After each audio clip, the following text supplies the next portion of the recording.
Always look at the bright side of life. Do do do do 30 do seconds do do. before phone call. God damn it. That was so All right, looks like the recording is popping up. Oh man, allergies suck. Oh man. Okay. So Chris, aka Nix, is not going to be in today's session. So the recording is all that much more important, so that Chris can actually see what is going on. So just get all this started here. All right. And here we go. Let's get this recap. Kind of refresh everybody what's going on. It's been about 2 weeks since the last session. Had a little bit of a leaky roof situation that kind of messed some things up, but we're in better shape now. So, well, let's see. First of all, welcome back, everyone. And let's get started with this week's adventure. So last we left off, having found yourselves in hell after traveling into the hellscape that eclipsed the land that was once the capital of Holland, the Aurora, the city of heavenly light, you encountered the first denizen of this deadly realm, a member of one of Avernus's many legions of Hell's army, a pit fiend. As flaming meteors rained from the blasted skies, so did fireballs from the fiend's claws as they scorched the earth below. Even with your magic and teamwork, men here almost fell to the creature's might and physical onslaught. Nyx used her teleportation magic to transport you away from the fiend before it could slay Menhir or anyone else. Taking a short rest, you bunkered down in Nyx's magical hut as meteors continued to rain down, shaking the ground with each thunderous impact. After the rest, you spotted a traveling emporium that was forming a defensive perimeter using strange infernal machines and magical canopies that seem to protect the inhabitants from the blasted skies. The rules were simple here. No fighting, no magic, no exceptions. While not all the fiends were pleasant, they were eager and willing to make deals with you. Nyx took advantage of this and purchased a king's ransom worth of soul coins from one of the fiends, placing them in her bag of holding. There, you all met a non-fiendish woman who called herself Bernie. She was a stylist of sorts and offered to clean you all up while you all shared various stories. Asking about Aurora, she pointed you to Fort Knucklebone, where she sent another who was also seeking the city. She said that this person, whose name was Sashel, and that she said she was looking for her sisters. Turning down the offer to stay at the Infernal Rapture, a place that caters to one's every need, no matter the need, you wander the hellscape, and over a ridge, you see your destination. A fortified compound sitting atop a low plateau that rises out of the crater-pocked landscape. At the center of this compound is a hill of rust-colored stone that resembled a hand clawing out of the ground, with gaps between the fingers. There was a jagged wall made of rock, bone, and metal debris that surrounded this hand-shaped hill. You didn't have long to linger as an explosion catches your attention as, battling in the plateau below between you and the fort, are these infernal machines, riders at weapon stations, fighting gangs of other infernal machines as they battle for supremacy in these hellish wastes. And that is where we're going to pick up today.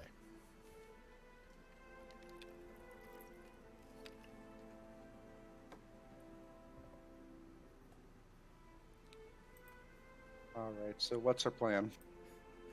Nyx votes for not dying. That's her part of her 5-year plan as well. She thinks it's a very good plan.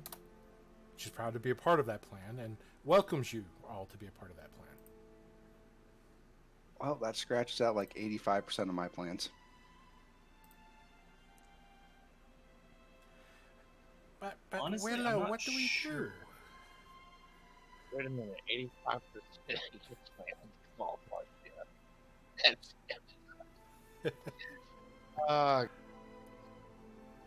Look, okay, I take calculator risks. I'm just really bad at math. Understatement.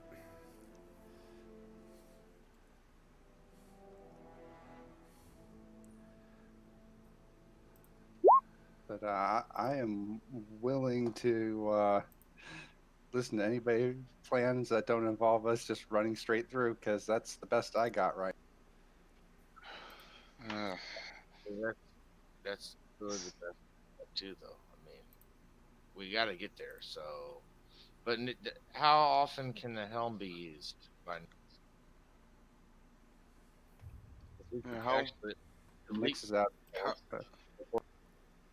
what? Say again, you cut out. I'm pretty sure Nyx was out of teleports by this point. Yeah, and y'all haven't taken a long rest either. You've just been taking short That's rests. the problem. That is the problem. We need to. The safer way would be to take a long rest and then teleport, leapfrog back, or if the destination is within visual sight, then just do it at once. That would be the way to keep us all alive. And matter of fact, that's actually the wisest, best plan. Because think about it. I can shoot down that plan, unfortunately. The time we'll save will be made up for. It's really hot out here, and there's fireballs falling from the sky. And there's packs of ravenous, marauding gangs that are patrolling the area, and you have an elephant and a giant scorpion that stick out like a sore thumb. Okay, obviously, I'm a dumbass. I'll blame myself for not suggesting this fire charge part. Raise your volume a Why don't we bit. just forget rest? Rest is like the most important thing. how far does it appear to be to the fort? How much open ground do we have to cover? So, from where you're at to the fort on this part of the plateau, or rather the ridge that you're at, it's about 1,200 feet. Now, there are other parts of the ridge that do kind of lower and get closer to it that might reduce the distance quite considerably, but it would make you much, much more visible to the fighting that's going on down there. Well, those cars seem to be reasonably preoccupied with what they're currently. Oh, it's killing not each just other. cars per se. So what you're seeing, and I'm just going to describe one of the lovely vehicles here. If my browser will decide to work. Come on.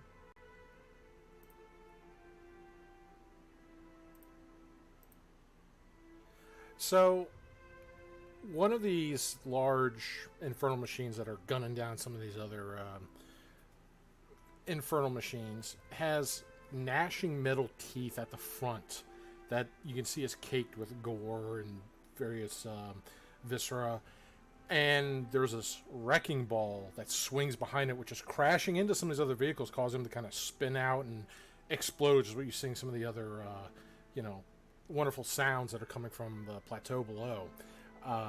And you can see these vehicles just barreling around at each other. Some of them smashing to each side. Some of them have like these. You see like it's almost like a cannon, almost like a hose cannon that they spray on the other ones. You can see it just kind of eat away, almost like acid, to the other vehicles. Some of the crews of these vehicles, you can see humanoids. They don't look like the winged creature that you saw before. They are dressed in kind of heavy leathers and various hides, probably from native creatures around here. And you can see the glints from the glasses of their goggles.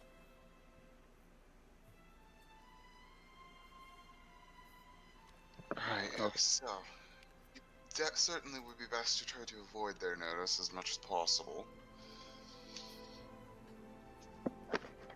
Okay, I got a plan to propose.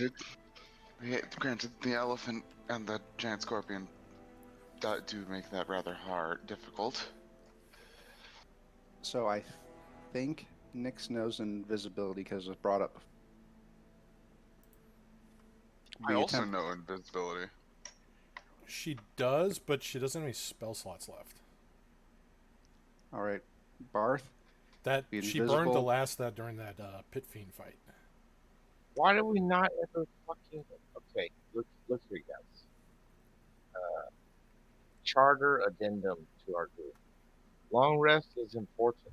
Okay, if we're in a relatively safe place and we know we're not going to be again for a long fucking time, we should probably long rest. Yeah, relatively safe. That's the key word here. Caravan was relatively safe.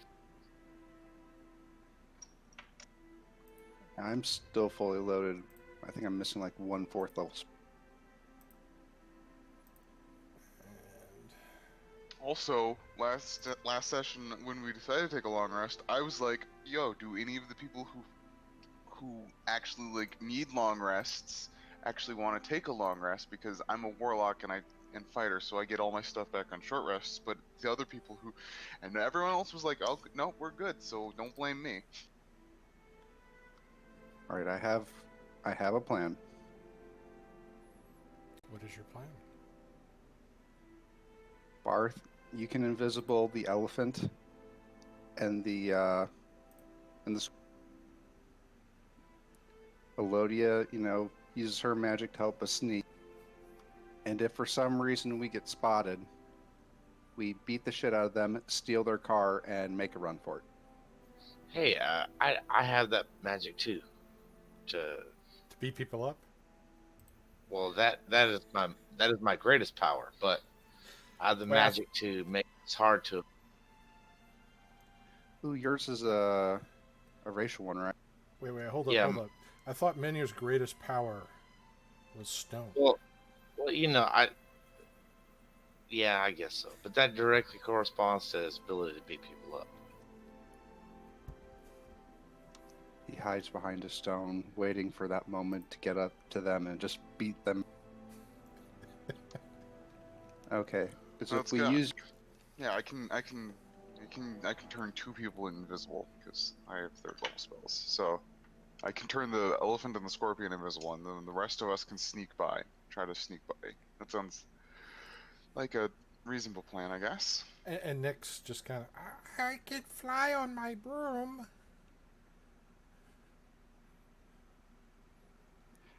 no flying because flying sticks out when you're, in the with no cover.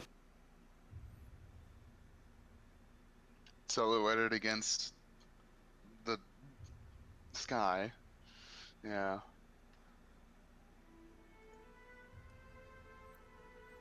But I could fly to the fort. We also could get, shot down by one of those mechanical monstrosities over there, and then you'd be all alone in the middle of a war zone.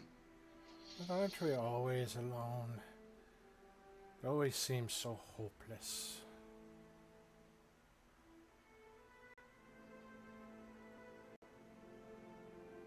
Ever since she's gotten a soul coin, she's been a Debbie Downer. Right. Well, I guess if you want to do that, I'm not gonna stop you. I just don't think it's necessarily the best idea. All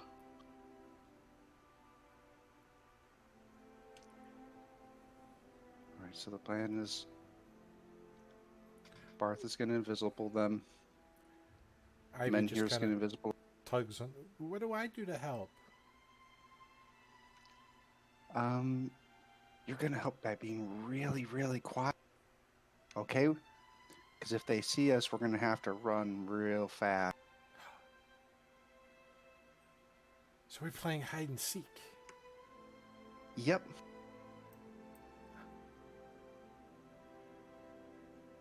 Her eyes just kind of light up, and I think this version is hide and hide.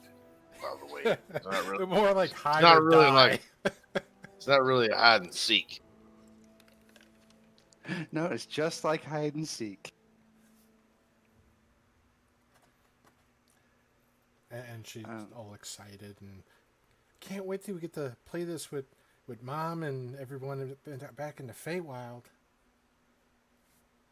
Yep, this is just practice round. Because Mom's really good at spotting people. Some say she's divine at it.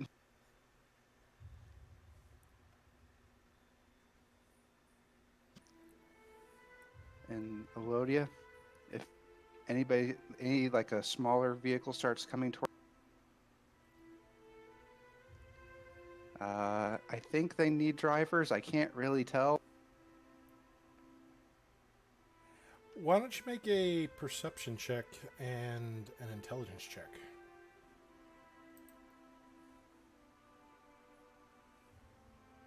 And depending on your perception, you may get a bonus or a penalty on the intelligence check. Whoop, challenge ability still turned on.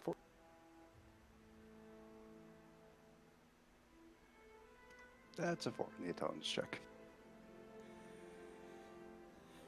Well, you do have a bonus again, as I said, because of what you get on the perception gives you more information to gather with. You do see, at least from one of these vehicles, while some of them are large enough to house at least 4 medium-sized creatures, some of the larger ones, like the one that's got all the gnashing claws in the front and the wrecking ball, for example, looks like it can hold a bit more. For example, you can count at least 5 on one of those. And they do have various stations, weaponized stations, like the claws, the wrecking ball, and so forth, that people are kind of manned, and they do have protrusion on which do get them some sort of cover. So, and they do use that to their advantage when they're fighting the other vehicles, trying to help avoid attacks and avoid my dog's just a squirrel. Avoid attacks and basically just try to survive some of the things that you would need quick movement from, evasive maneuvers, so to speak. However, they do have, at least the ones you can see, do have a driver. Some of the drivers are more exposed on certain vehicles than others. Some of them are more encapsulated, but they do seem to be steering these land-based vehicles of infernal design, doing quick maneuvers at the helm. Seem to be tinkering with not only these various levers and switches and these steering columns, but also with what seems to be some sort of like, you can see the glows of almost like a furnace that's around them. And some of them you see like the fires of the furnace kind of kick up, and you hear just faintly what sounds to be the agonizing screams of tortured beings.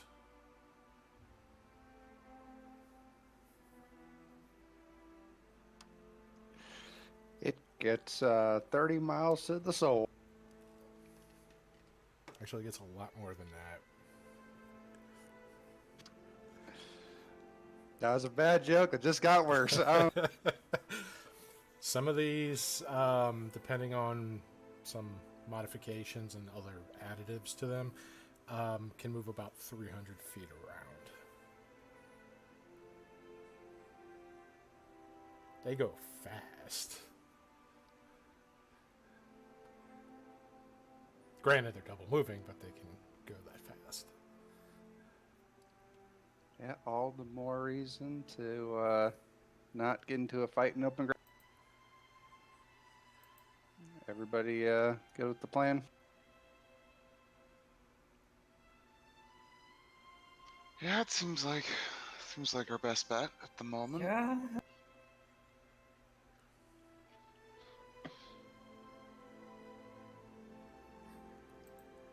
Okay, so let's recap here. Who is stealthing and the bonuses on their stealth? Nick, because that's going to determine who Nyx gives her bardic inspiration to.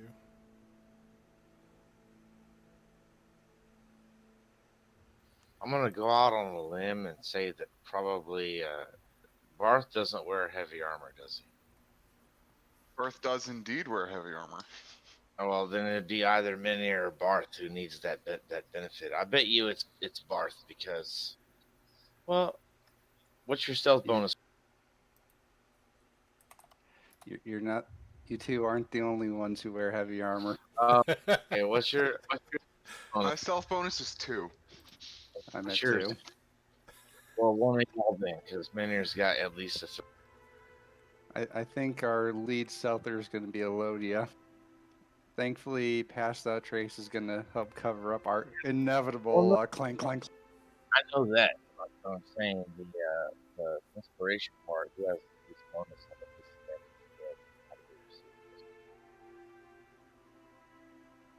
So one of you guys, coin flip between Barth or who's got your name? That's Will. I want to say Nyx has 2 of the inspirations left. It should be recharged since we took that short rest. They recharge after a long rest. She's not level 5 bard?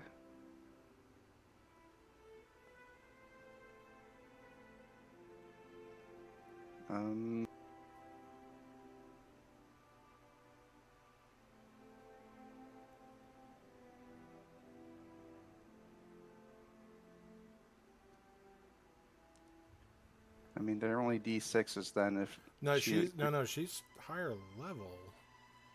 Because she gives you a D10s. Yeah, once you're past level 5 for bard, they recharge on a short rest.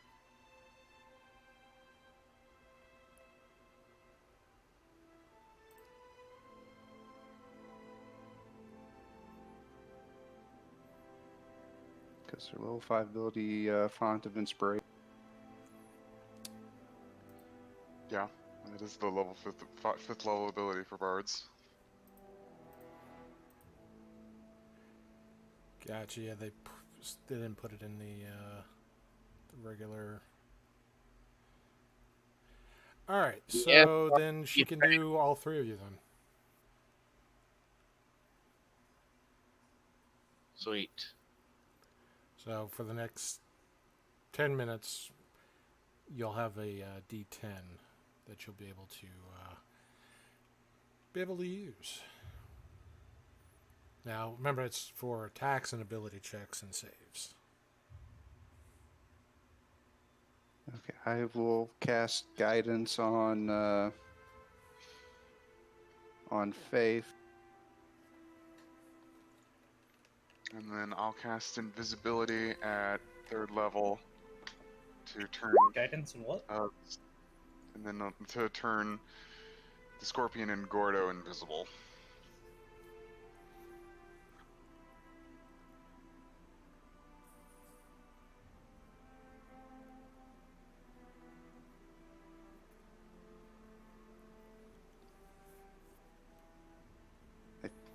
I think that's everything we got, unless anybody has something.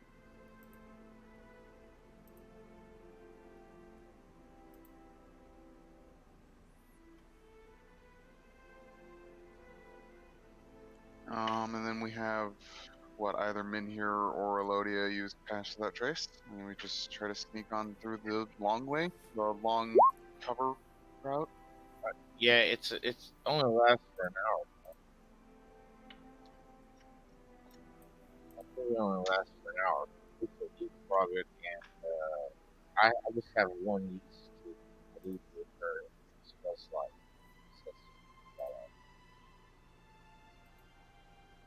Hey Rick, is something wrong with your mic?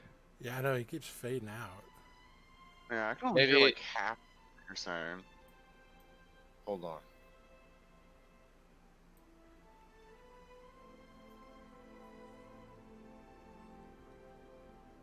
Yeah, I thought it was just me. I was cranking up his volume.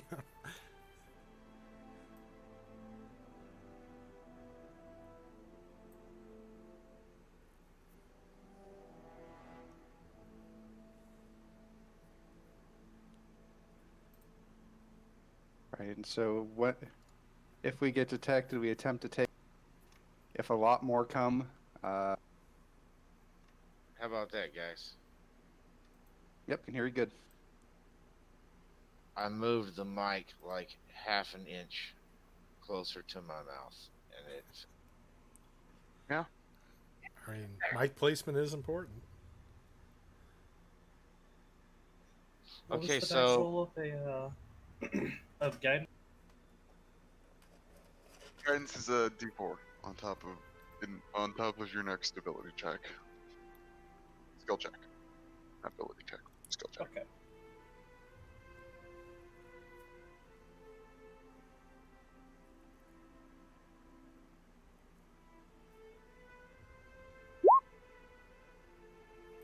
You know, I should have asked. We're all rolling, right?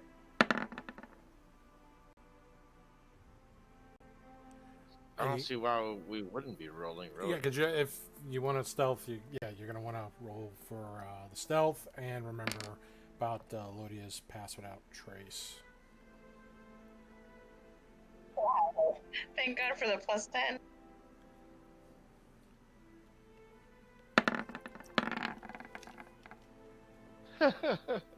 What the fuck?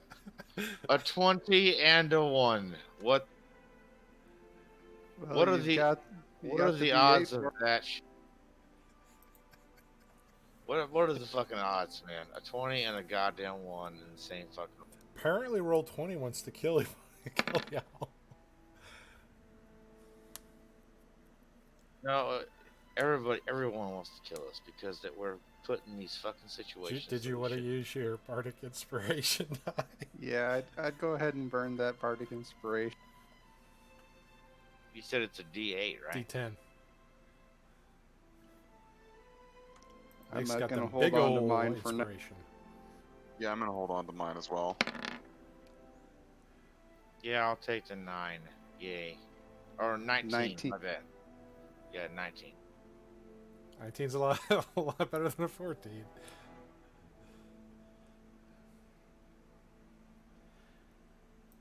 Okay. So, going down just straight across through this plateau here, making your way slowly.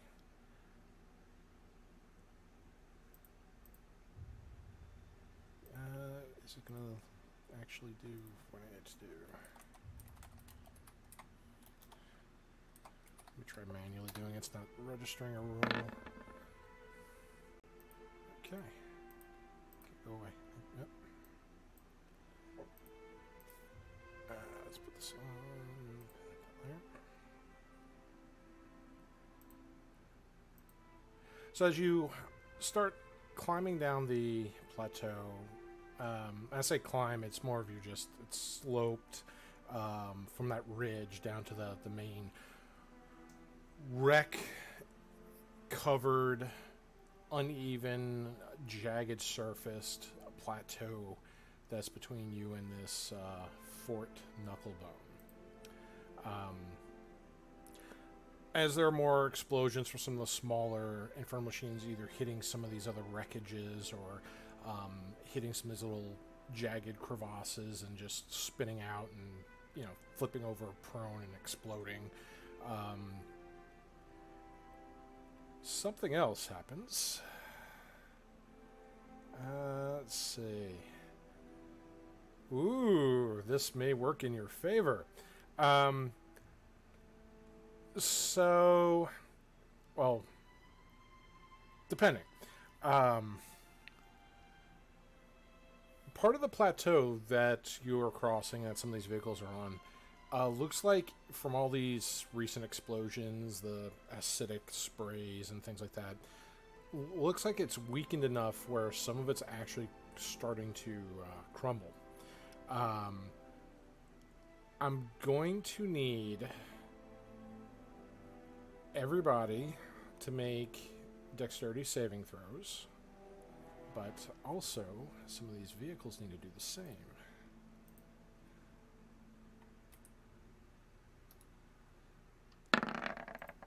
Well, the good news is everybody's.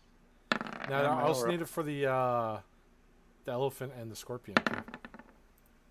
That should have been at just normal, not at disadvantage. So that's a 19 on the dex save.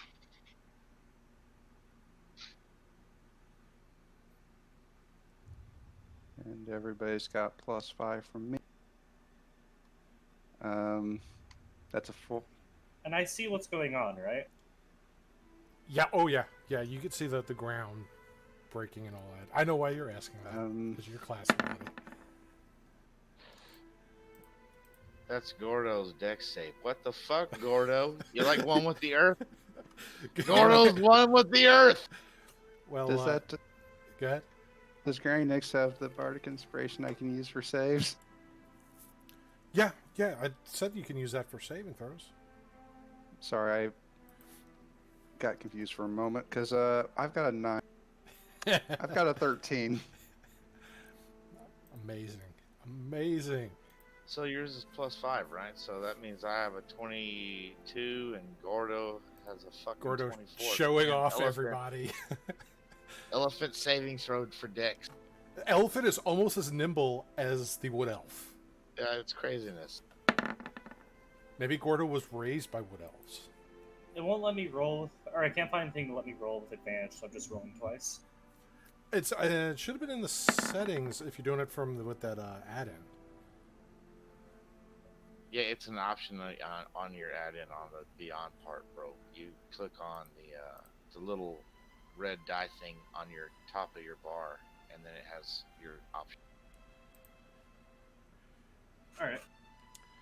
So, let's see. And do you have one for your scorpion, Faith? I do not have the sheet for the scorpion. I thought she... In Beyond, you can add that to your sheet when you go to extras, manage extras. Yeah, right now I'm just going to pull up the... because it's just a regular giant scorpion, nothing super spazzy, so it's just a +1. I'm just doing this from Roll20 real quick because it's faster than looking it up in Beyond. That would be a 17 for the scorpion. So... Okay. Thankfully, with the use of some of the inspirations, all of you managed to... Not die. Well, not fall victim to the ground that's going underneath your feet.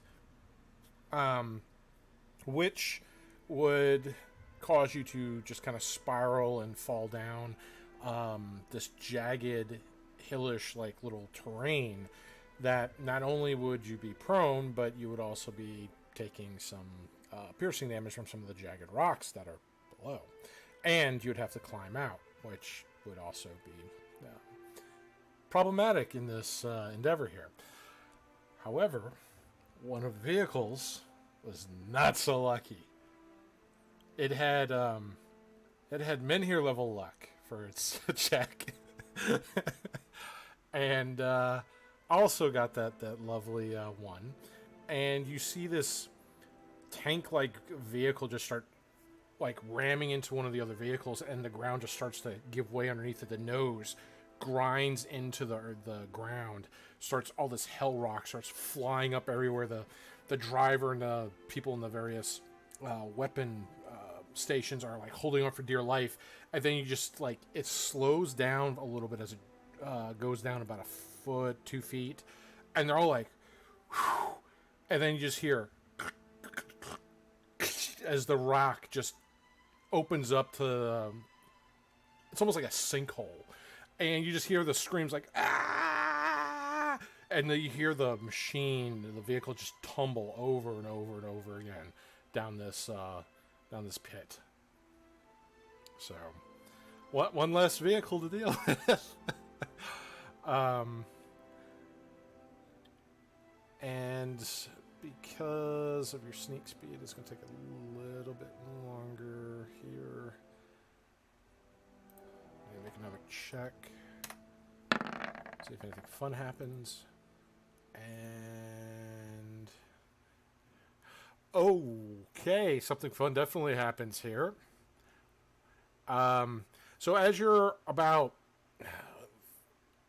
just about the halfway mark, the clouds like start to swirl a bit. You see dust and pebbles start to swirl on this plateau as you're very carefully trying to hide as best you can with some of these uneven groundings to kind of mask your movement. And you start to see the dust and the dirt start to pick up and swirl, and it gets more violent. That's when you see the little tail from the sky start to come down from one of the clouds like a tornado. However, one of the meteors that's shooting through the sky ignites it. You are now staring at a 300-foot high, 30 feet wide at the base fire tornado that is not only in your path, but in the vehicle's paths as well that are still fighting. Gonna need another round of dexterity saving throws.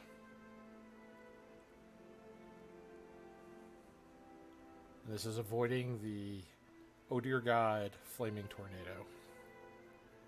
Ah, my favorite, flaming Right. tornadoes.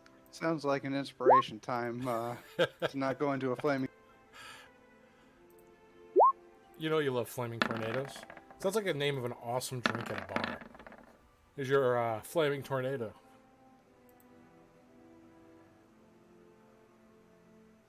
All right, that's 20 for with Willow's bonus, so I'll probably not. Let's see, go. I'll probably just keep that.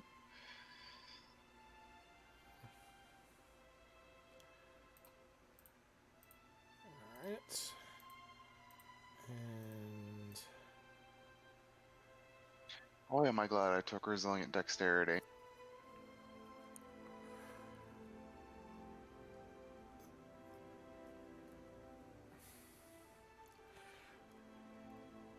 okay, so alright,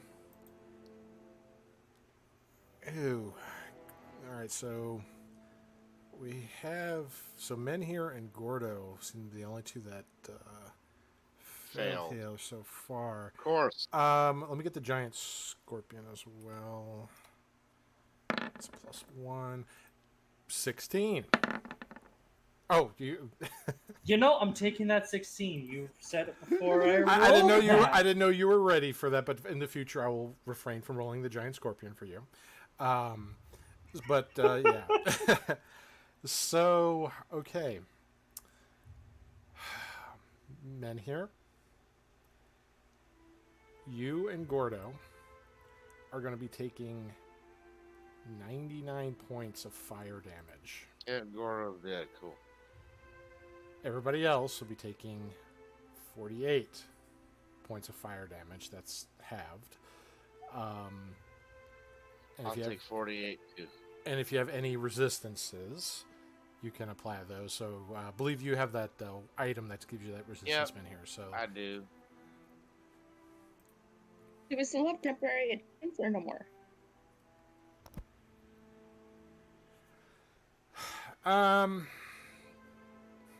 I believe you do because you did that before you left to wander out. So you still should have those. Okay. What's the Yeah, elements 'cause of the damage? Fire. Fire. Flame Okay. And how much do we take? on. For those of you who saved, which is everybody but Menhir and Gordo, it was 48 points of damage.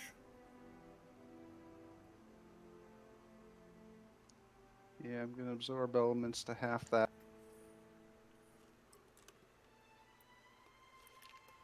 So you hear Gordo like trumpet and pain, and his body just, and it's invisible too. Collapses. Yeah.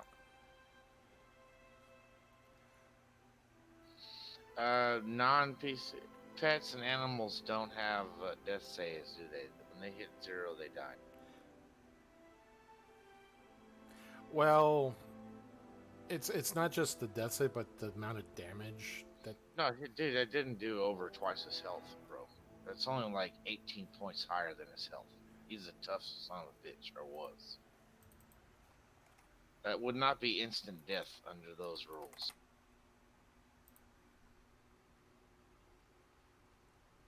Well, it's not twice your. Let's see, where is it? Come on. Or he has 76 hit points. My bad. 76. Okay. So, I mean, he is down. Problem is,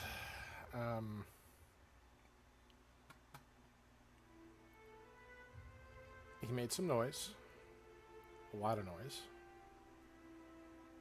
Granted, there's a lot of other things making noise here, but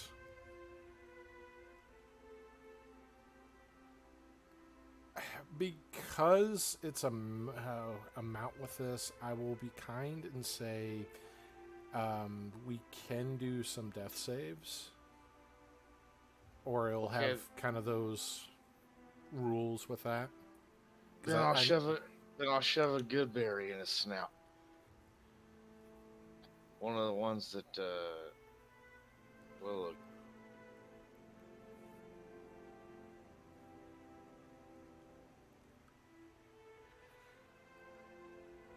How much do those heal?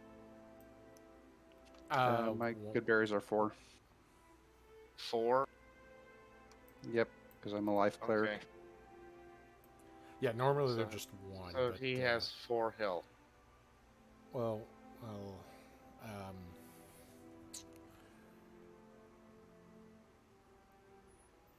make Yeah. make an investigation check. Oh, to see if I can get to his snout. Here's a good berry up your ass, Gordo. Actually, that would be more efficacious because you get drunk. You get drunk faster if you put it up your butt. So that Then would that Menhir probably earns the work for nickname you? Elbow Deep in an Elephant.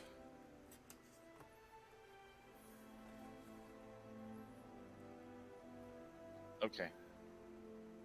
You said an investigation check. Investigation. Yep. If I'm Because he's invisible, If you're I'm trying to find if I'm him. like if I'm leading him or I'd have to be leading him or riding him, bro. But the tornado Probably grabbed him. leading. Yeah, but you got Oh, caught up in that- a giant fire tornado, so you know.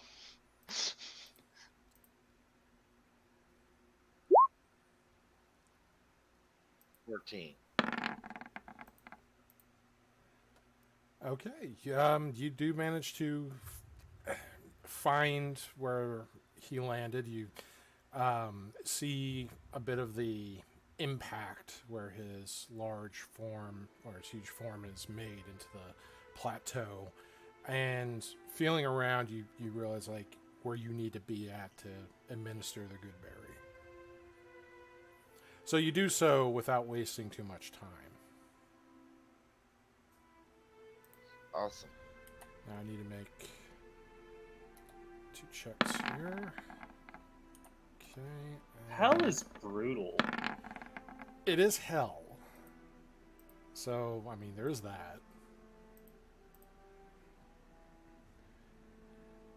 This isn't the day spa I signed up for. Well, y'all turned down the day spa. That was the Infernal Rapture. So, Listen, I'd like to keep my soul. Thank you very much. well, your soul would have been kept as long as you paid up. It's only if you don't pay, then... Listen, I'd like to keep my soul, thank you very much. But there were contracts. Yeah. As long as you paid, the contract was considered complete, and your soul wouldn't have been forfeit, and you'd have been okay. It's only if you be a deadbeat, then guess what? You just paid with your soul. I mean, that could be how a lot of the Emporium got its employees. Gives you some food for thought there. Now, on the plus side, the last third of the stretch here, and after the falling of the invisible elephant and the flaming tornadoes, it doesn't appear like that infernal grinder, and you could see some of the drivers on this, that what you thought were hides is actually their skin. They appear to be lycanthropes driving this, like wereboars and wererats. And they don't notice where Gordo fell. And they don't seem to notice you, as they're currently... Their wheels, which look like a series of very sharp, grinding gears, is currently driving into a herd of, looks like, smaller devils. And you just see the gore and viscera just spray everywhere like these cloud of red, as they're just laughing as they're driving through, almost like trying to drift through these things just to maximize the carnage, as they're plowing through them basically unimpeded. They are not focused on you, and you manage to make it to that fortified junk wall perimeter of the fort. But make no mistake, they are still out and about there. So, let's get this up here.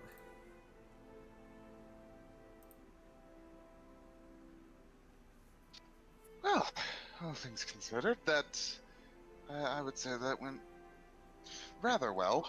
Well, you're not in safety yet. You're outside of this perimeter wall, and you're still like trying to hide, and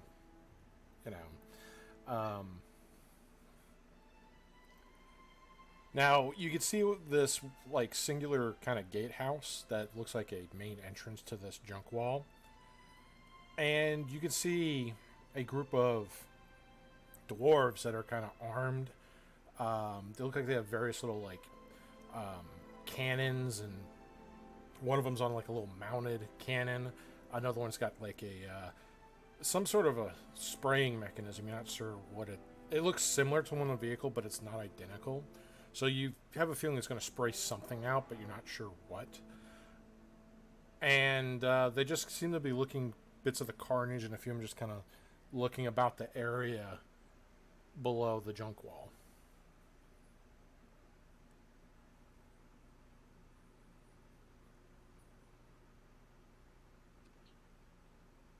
Okay, before we go up to that gate, all right, Ivy. Let's see how bad you got.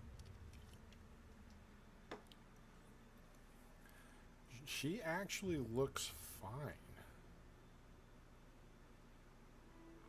Like, not even a stitch of flame, like, touched her.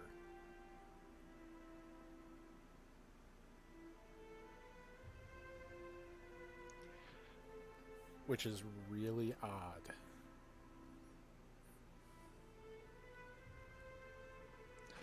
You must have done a barrel roll. Good job. Nix is right behind. I did a barrel roll. It didn't do a goddamn thing. No. See, what you did was an aileron roll. Slightly different.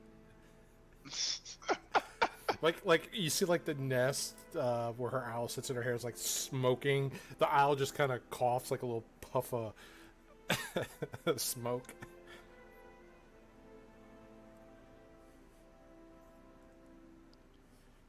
I've got 2 more castings of Goodberry for free today. Who is the most badly banged up? Gordo. He's fucked up. He's at 4 HP. He's fucked up, bro. All right, 1 casting of Goodberry. Here's 40 HP that you can split between you 2. You just need to keep eating berries, men here. It was 99 damage or 45 if it or it would be 44 half. You said it was 99 damage? Yes. Yep. Oh, it would be 48. Yeah, or no, 49, right? Here we go. So, give you an idea of these machines that you're seeing riding about.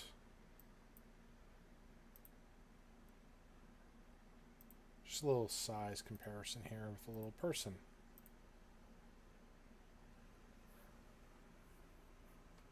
Slightly traumatizing. Yeah, and that second from the top is the large one that you saw out there that was grinding through all the creatures and liquefying some of the other riders and things. So, yeah. All right, one casting of berries will go to Elodia. I'll burn 2 out of the ring to give a bunch of berries to... I'll have to burn all 3 out of the ring to give it to Barth. Give it to someone else. You can give it to someone else. Well, I got enough castings that if I burn up the ones I stored in my ring, I can get everybody a block of 40 HP, but unless you really don't want them. No, I'll take it. Thank you.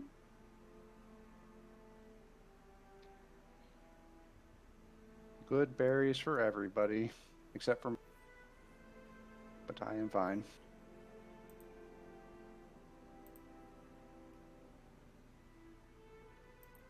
Right. Well, I suppose it would be a bit too easy to just assume that we could just talk our way in.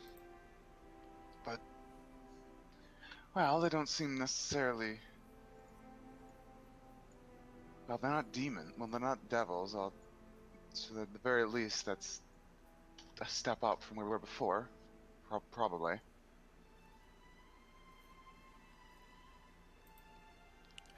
Don't worry, I know how you're supposed to go about this. Just, puff up your chest, look big and burly like men here, and say, "Let me," and then spit on the ground. Or, Granny Nix has another possible suggestion. What if I just go up and just tell them to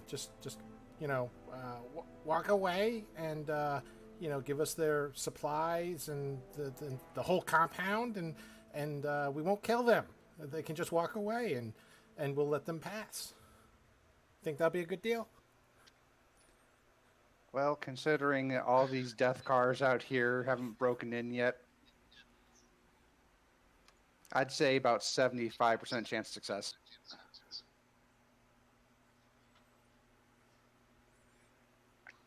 Yeah, right. Okay, I'll go make the suggestion. And she starts marching towards the doors. I'm not with her.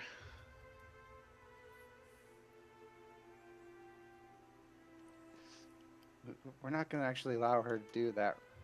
Faith Somebody's is going to gonna- stop her. Faith is going to pick her up by the scruff of her neck and lift her up. I don't think that's a good idea.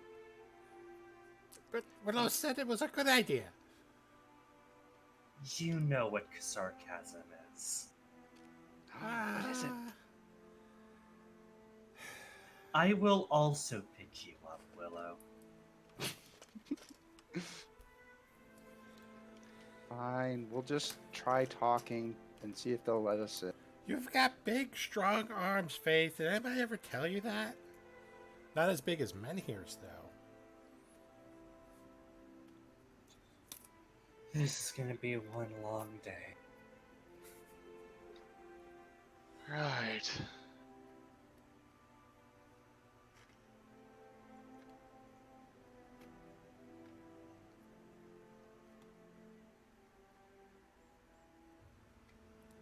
Alright, well, you stopped Nyx from going up there, so. How do y'all proceed?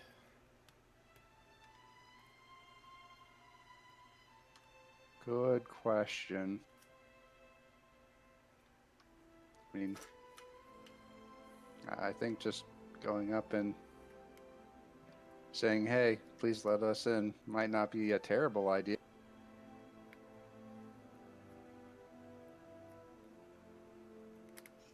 Hey, please let us in. We're not demons. Now, keep in mind, those infernal machines are still racing around and they could still spot you. In fact, I'm going to need to make another check.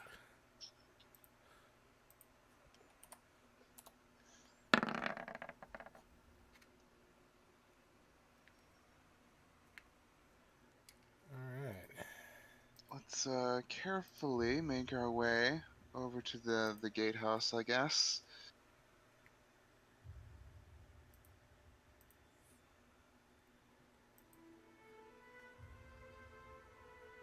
Okay. So, what's the marching order going up to this gatehouse? Oh, I guess Barth's gonna go first.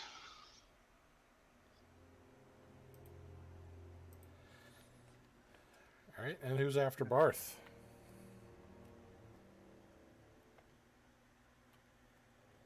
I guess it'll be me. Okay, Barth and Faith. And who is behind Faith?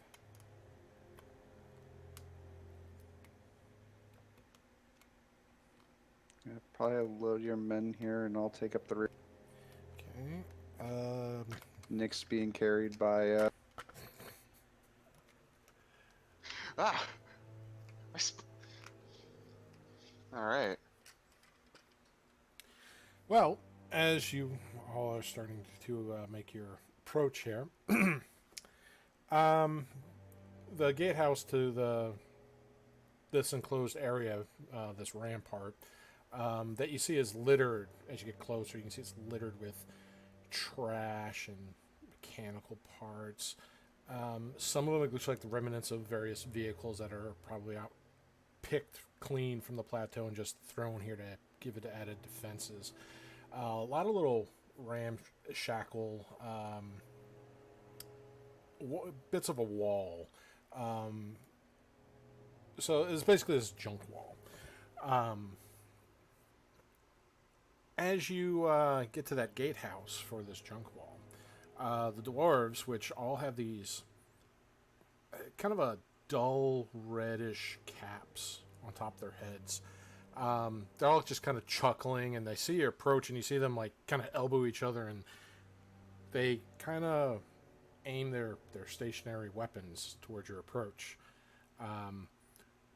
Hey, you! Alright, Barth's gonna raise up his hands, and then he's gonna call out in Dwarven. Hello there! We humbly request entrance into your fortress. If it is...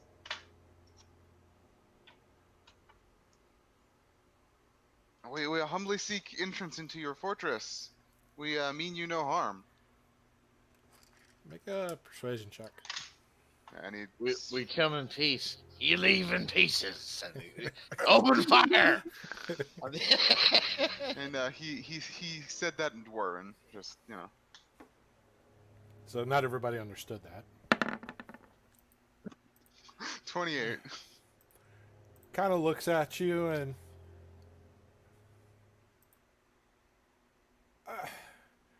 Alright then. What's the password? Shit. Don't say password. password. damn it. Let's Wi- see. Willow yells out from the back, Oh, password. shut up, Willow. Do you yell Let's see. password? No. Yes. No. Oh no. So Willow yells out, password! And they all kind of look at each other, kind of perplexed, and one of the other one just kind of like nudges him. You idiot! We don't have a password! And the other would just start kind of laughing at this one dwarf. And he's like, all right. Forget the password. You! And he points over to Elodia. Dance! Okay, I'm gonna and- start. I'm about to say, Elodia's in a good mood today because I thought an arrow was about to grow out of his eye. You dance! Burp, an arrow appears in his eye. Anyhow, so, Oh, great! I guess I start dancing. Make a performance check.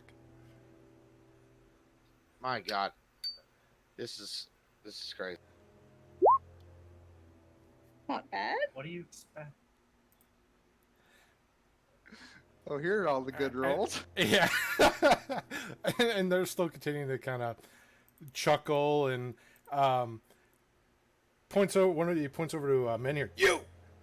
Pat your head and your stomach at the same time! Do it!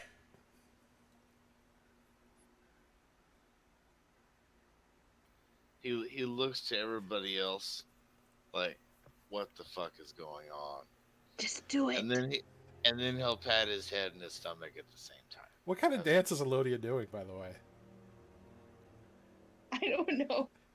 Like is she doing like the fake club She's doing- dances? no. Is she doing She's doing Uptown Funk You Up right there. That's what There she's you doing. go. That's perfect. Uptown Funk You. Okay. And so many you start patting your head and your Yep. stomach. All right, you. He points over to Faith. Stand on one leg, look up, and touch your nose with one hand. With your eyes closed. Can I just pay for ale for you?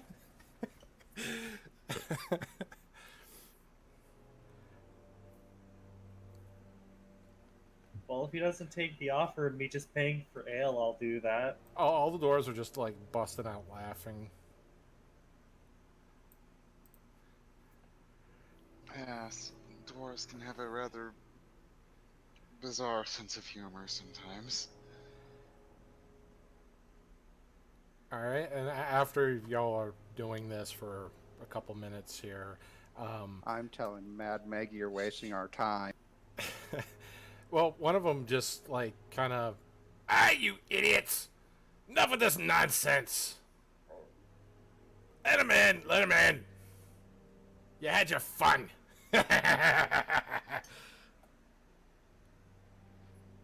So with that, you see a couple of them just stay on their little gunnery posts, and you see two of them kind of go out of sight, and then you start to hear this cranking, like large metallic gears hitting grooves, and you hear chains being wenched, like ting, ting, ting, ting, ting, ting, ting, ting. And then after a few seconds, the large metal doors begin to kind of lift up. And you can see these doors are probably at least 3 feet thick. And as it raises up, it gets about high enough for Gordo to just kind of barely get under with maybe like an inch or two of clearance. And it stops. Hurry up!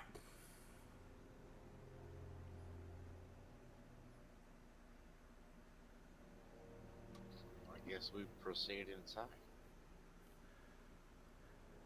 Well, it'll certainly be. Oh yeah, and I have a map for you too. It'll probably be safer than out here. So let's get this loaded here. So Um, why is it not loading for everybody? Try this again.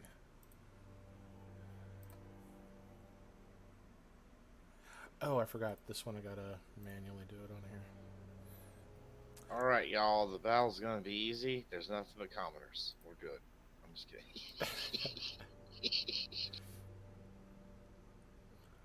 So,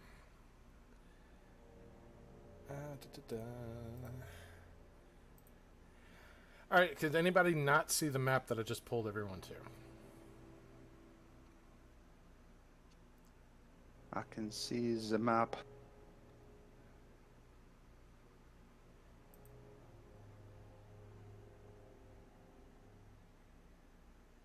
All right. Does anybody not see it? So I want to make sure everybody's able to actually see everything. Nope, I can see it.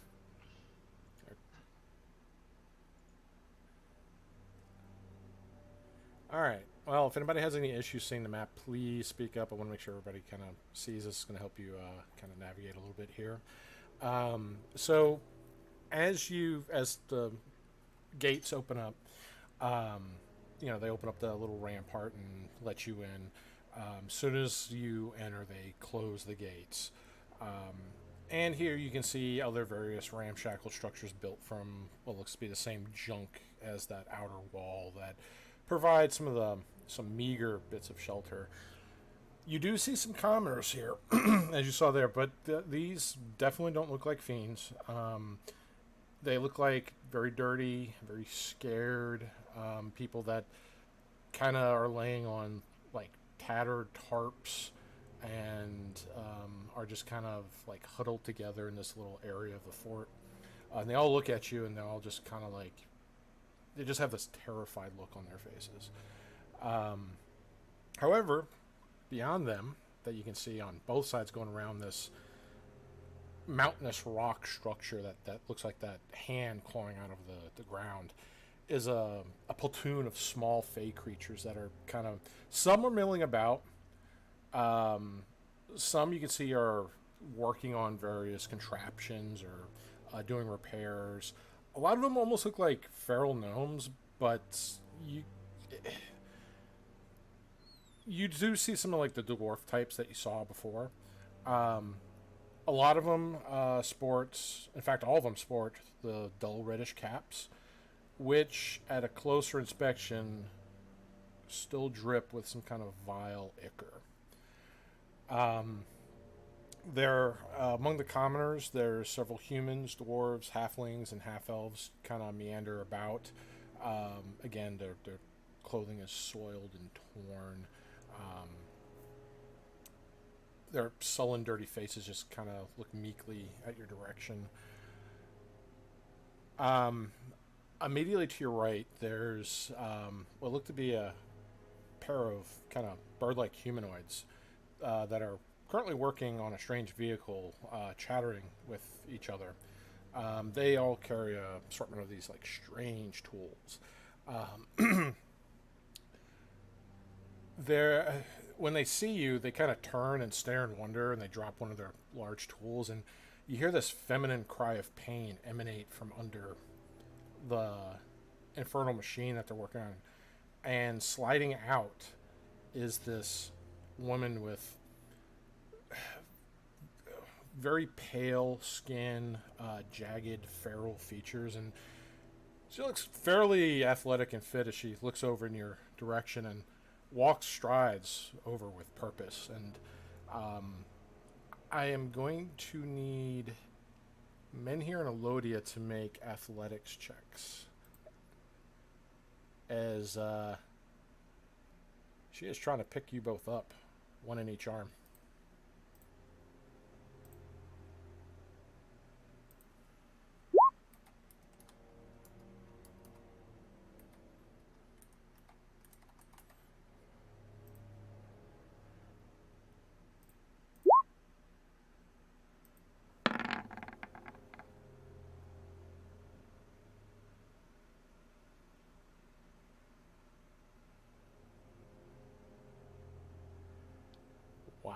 All right.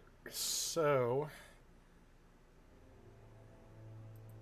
she actually manages to do so. So Menhir and Elodia, you like she just comes over. She's not hurting you, but it's very awkward that this creature just comes over and just kind of picks you up, puts you each on one shoulder, and just looks like she's about ready to walk off with one of you on each arm. When you hear kind of a cackle come out from that stone-like hand there. She's pretty stout. I mean, I can pick myself up, of course, but I weigh a lot, so she's pretty. Excuse me. We kind of need those people. Yes, I would prefer if you didn't grab my companions.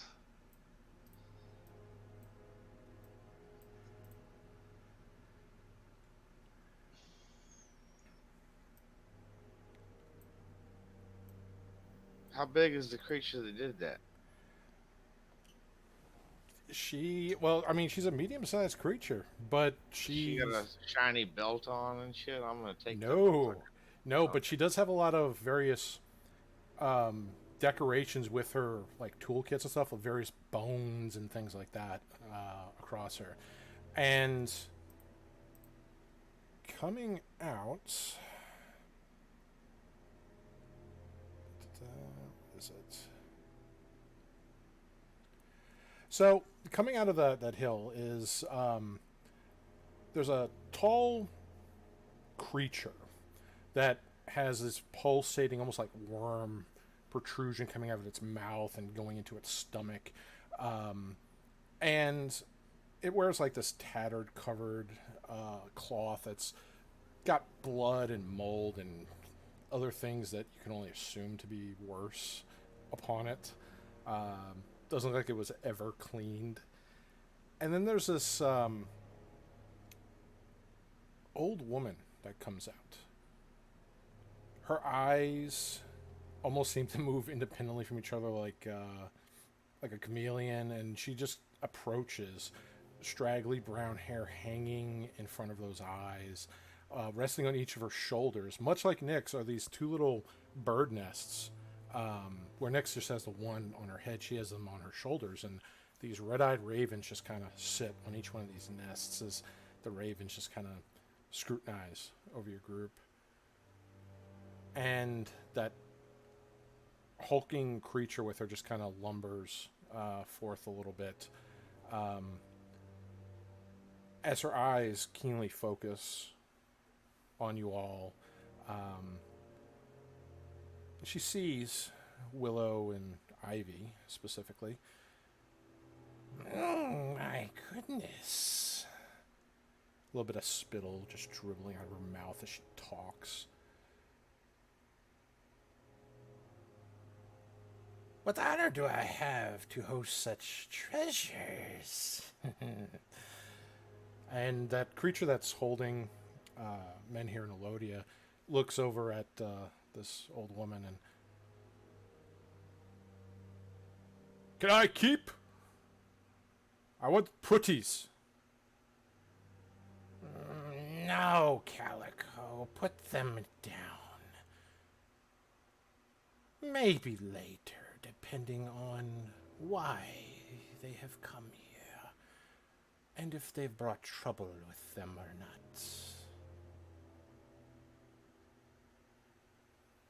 And very sad, this ghost white creature with all the bones and tools just places Menhir and Elodia down and just goes back over to working with the bird people as she smacks one of them in the head, and it just goes ah! And it picks up its tool as she climbs underneath the vehicle and goes back to work.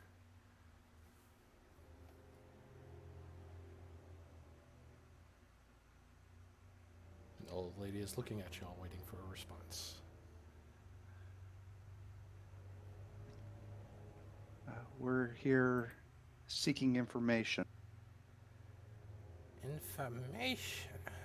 About what?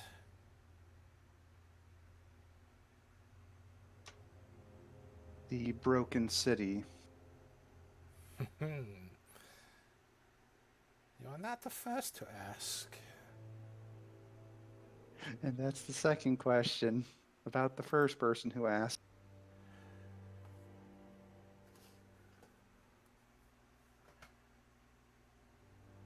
Well, she gestures with her right hand, a long, gnarled, almost arthritic-looking hand just kind of points over to all the commoners. They are from the city, but they were spared in more ways than one. But what you ask is not cheap. Information is a valuable commodity.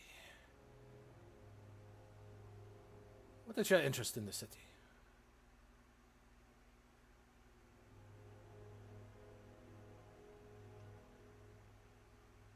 We're interested in the tree and some of the possible survivors.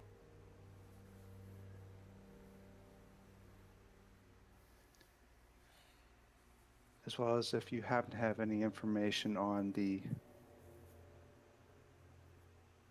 was it Night Hags of Dark?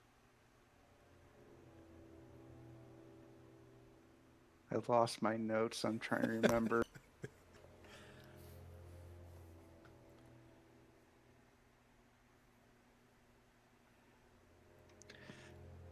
Damn it, I'm drawing a blank. I want you to make a... say nature check for right now.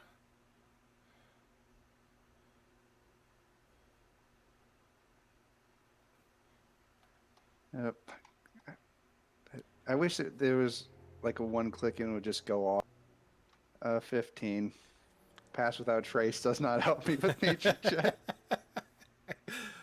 I mean, you're trying to hide the nature check, but you know. I hide my information. As you're stumbling to kind of remember about the night hags and the woods, you come to the realization that this old crone in front of you possibly is a night hag. Yeah, that definitely would appear to be it.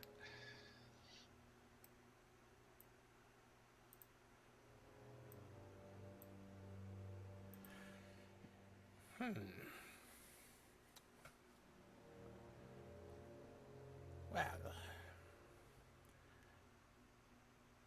what you ask is not going to be cheap, but you do have something that can be bartered. And she just kind of walks towards your group here, and don't say too many other Fae here. Most don't last very long, especially your kind. I'm curious, and she taps like on the side of your head. What's in here? So tell you what, make a deal. I'll allow you to stay here, ask your questions, but it's for payment for this information. You, and she points to Barth. You, points to Willow. You, points to Elodia. You, points to Menhir. And you, points to Ivy. I want to look into your dreams. I want to know more about you on the way that my kind learns about people. That will be rather difficult. Information for information. Well, thing is, man, Barth don't dream, and mine are pretty simple. Mine are, I like milk and cookies a lot, crushing heads, that kind of stuff. It's pretty simple dreams for me. And Barth don't really dream because he don't sleep. Well, she walks over. Your fey curses will not inhibit what I will do. It would probably be the first time you've slept in how many years? Honestly, they're only like 4 months, really. Only like Well, 3.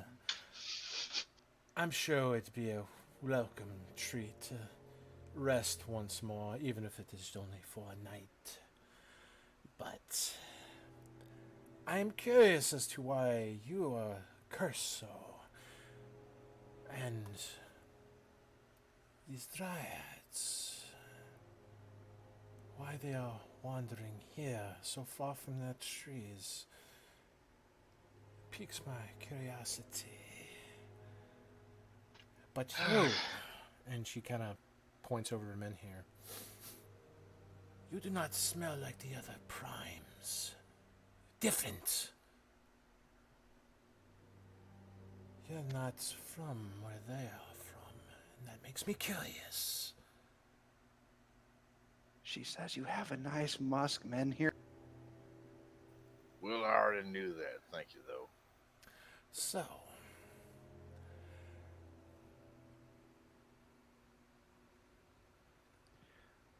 Okay, but we get to see what you pull as well. you'll be witnessing it in the dreams. I I don't would. need to hide the information that you already know. I just want to get the right answers for the questions that I'm going to ask that will be answered. That is all. If we were to agree, I would have your assurances that we would not be harmed. If that can be arranged, then For what I will do for your dreams, you will not be harmed. As for the denizens of my fortress, that all depends on how you behave. They tend to squabble amongst themselves, and I allow them to fix their own arguments however they see fit, as long as they don't cause too much trouble. I assume that would also extend to you. If you cause trouble, they might cause trouble back. The only people immune to this, and she gestures over to the commoners, are them. And that is because of another deal that has already been struck. And she looks over to the girl that's this fiery redhead that's standing by the entrance there. You see she's got some kind of a thick, like, metallic collar on, and she just kind of... She hasn't really made too much eye contact since she came in, and nor when this old woman has come out. She just is just kind of leaning against the wall at the moment. So, do we have a deal? You stay, you get your information, I get mine, and you're not slaughtered by the warlords of the wastelands.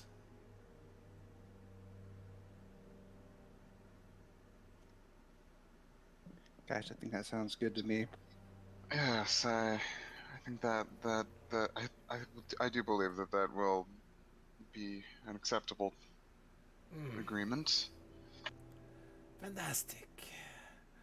Well, welcome to Fort Knucklebone, then. May your stay be, well, non-lethal. And she goes back into this large hill. And you see, like, everybody's been most of the time, but, like, when she came out, the ones that see her that are working with me just kind of stop and kind of pay attention to what she's saying and then just go back to work when she's gone. And you do see this decayed creature just kind of meandering about. It too has various collars and chains similar to what she has, but it's just kind of standing there, eyes just kind of this dead glazed over, just kind of look.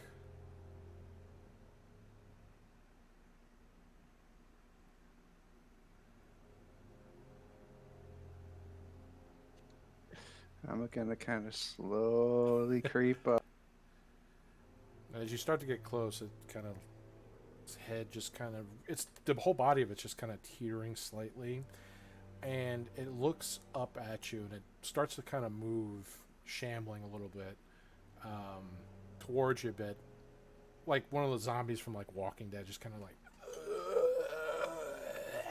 opens its mouth. You saw the black drool and slobber just kind of poured down its female frame, and it reaches out to you, and it gets stopped by some of these chains that almost like belly shackles and like leg irons that are just attached on this, and to keep it from moving too far and too quickly.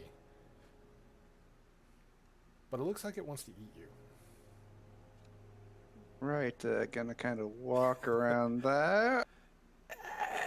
It tries to reach out, but can't get its elbow past its waist more than a few inches. Looks like almost like a T-Rex kind of arm, like.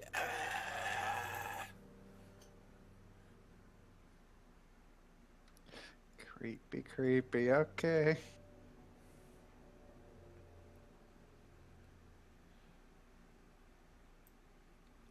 And Willow's gonna creep up on the other person. I mean, as well as a dried and bright shiny armor with a glowing. Yeah, and Barth's gonna. Hi, go my along as name's well. Ivy. What's your name? Ivy, stay back. What the And Nick starts like playing the saddest song imaginable, just real solemnly, the most depressing music possible. It's not even like good depressing music, is like Johnny Cash or anything like that. It's just like this really sad melody. So as she starts doing that, Faith is going to immediately put her hand on the strings and just push the instrument down. I'm pretty sure that is the worst thing you could do at the moment with people that are most likely already depressed. You don't want to make them suicidal.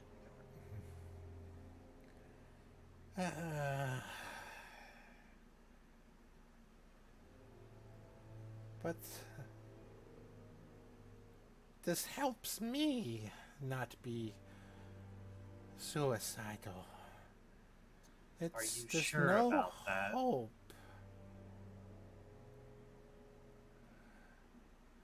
Willow, could you So- please come over here for a moment?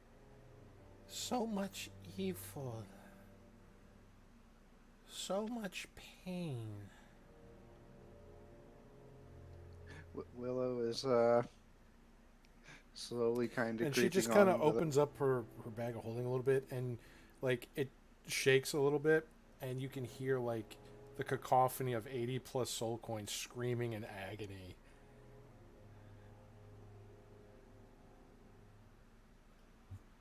Oh, why did they buy that many?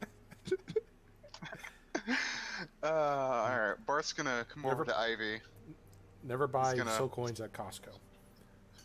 He's gonna place his hand on his shoulder and he's gonna be like, Ivy dear, let's stick close to your big sis. How does that sound? And he's gonna lead her over by Willow. Bye! And she's like waving to the zombie that's like trying to reach out at everybody that gets close. It's best not to leave her unattended for too long. I just wanted to say hi. Oh, Yeah, she just wanted to say hi. oh. That's- And she goes, tries to get the attention of the ones working on the car. Hey, hi. Still staying by Barth because Barth's not letting her go. Yeah, it's best not to leave her too unattended, lest. Because I still remember what happened last time we did that. So, what is men here in Elodia doing?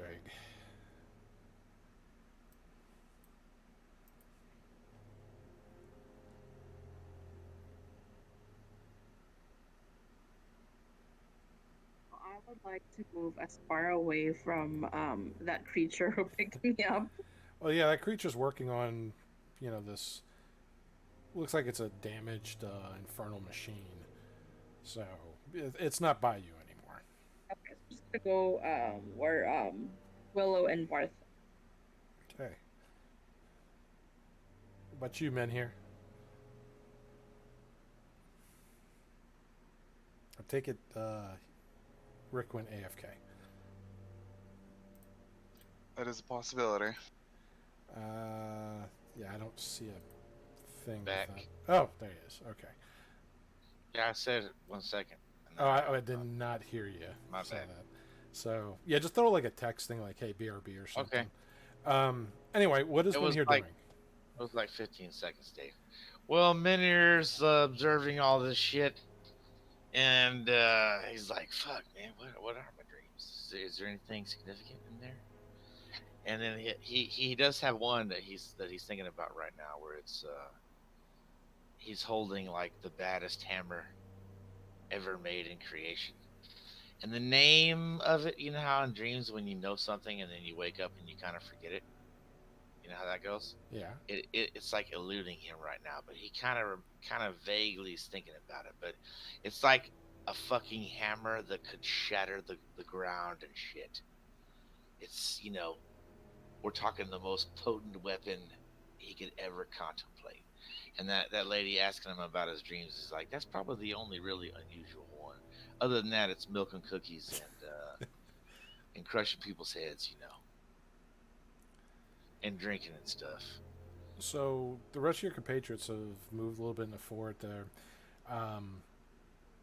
interacting with some of the interesting. Pretty strong folks. there, lady. You weren't so ugly, something might have happened. And he walks off. Well, she's back working on a vehicle. After she put you down, she just went back to working on what she was doing. Though she did say you and Elodia were the pretty ones, but she wanted to keep you. So that's So what I'm taking from that dream Minhir is that Minhir is actually Sigmar Hohenhammer. Say what? Don't worry about it. Sigmar Hirenhammer or whatever it is. Okay, sure. Whatever you say, L. Anyway, Faith, after putting your hand on the lute and pushing it down, keeping Nyx from playing the saddest song in all of existence, and having her close up the bag so not everybody knows that she has a fortune in coins, what do you do?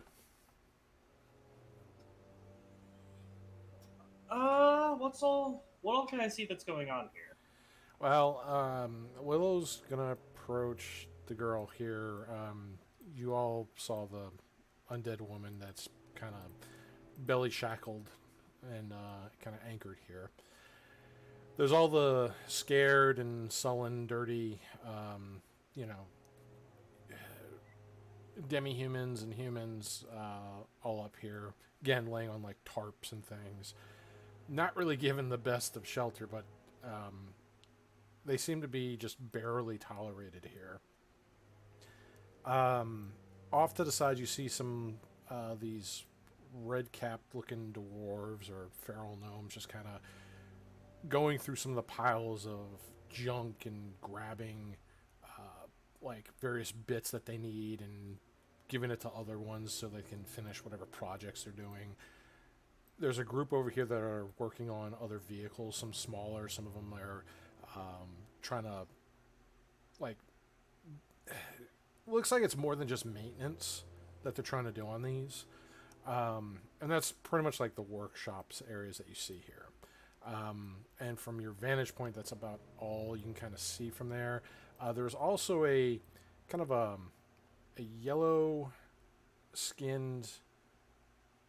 humanoid hanging from a cage here, and he's got like these little brownish splotches on his skin, and doesn't really have much of a nose. It's like his nose was cut off, and there's just kind of like that socket, that very bare bit of a bridge of a nose. But does have like a tuft ponytail, and he just kind of dangles there, just kind of looks over your group and everything that's going over in the floor. It looks like he got roughed up a little bit too.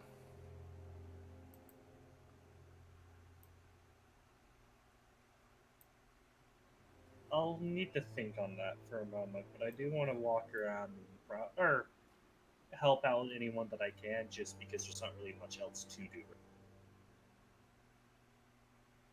Okay. Well, Willow, you said you were approaching the fiery redhead. What are you doing?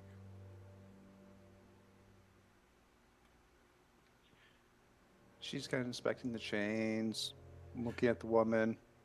Oh, she's got a collar bit on. She's not belly shackled like the zombie, but she does have a similar collar around her.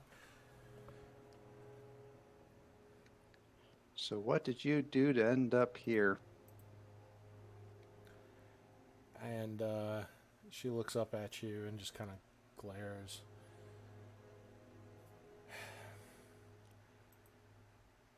Could ask you the same thing, but what I did, save all these people's lives. And I'm stuck here.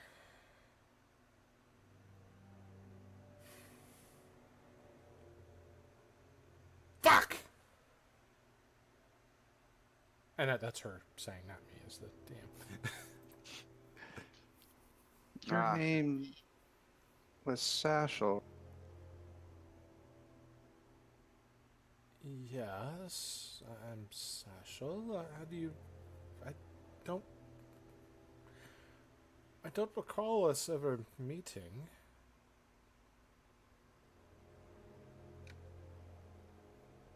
We had a mutual acquaintance back at the Wandering Emporium. The nice lady. Yeah. That is such a interesting experience, that Emporium. I didn't trust many souls there. She seemed to be the only one above board.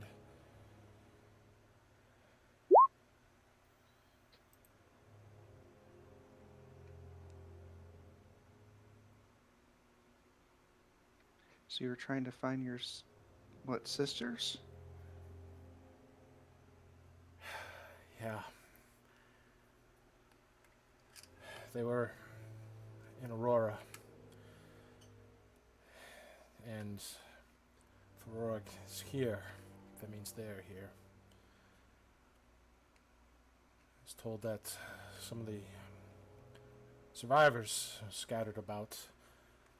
Not many of them survived.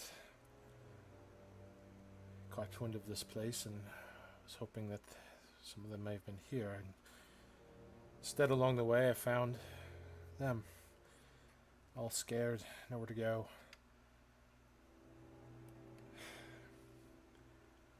Apparently,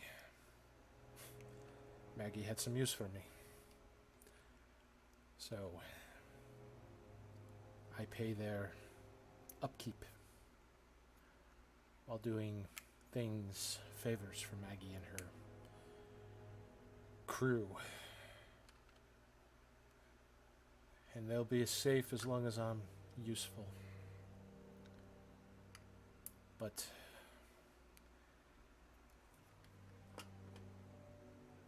I was getting all teary-eyed at this point. my sisters can help fight this evil, and he know where I can get information on Aurora if it still stands, but I need to find my sisters. If the information that I've gleaned here is true, then they may be in grave danger.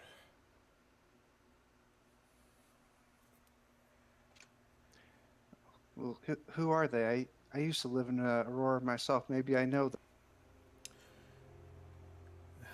She kind of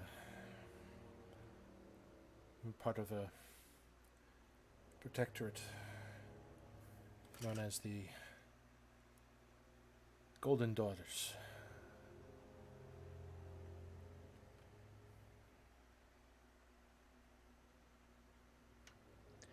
Wait, the Golden Daughters. Willow runs off.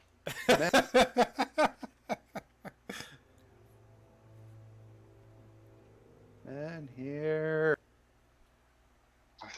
I'm sorry, she can be rather eccentric. What you need, Willow? You knew the Golden Daughters, right? Was that the name of that priesthood? The Yep. Priestesses? Golden Daughters of Laura. That is correct. Yeah, they converted me to her faith. Come with me. Come on. And she's just tugging. Okay.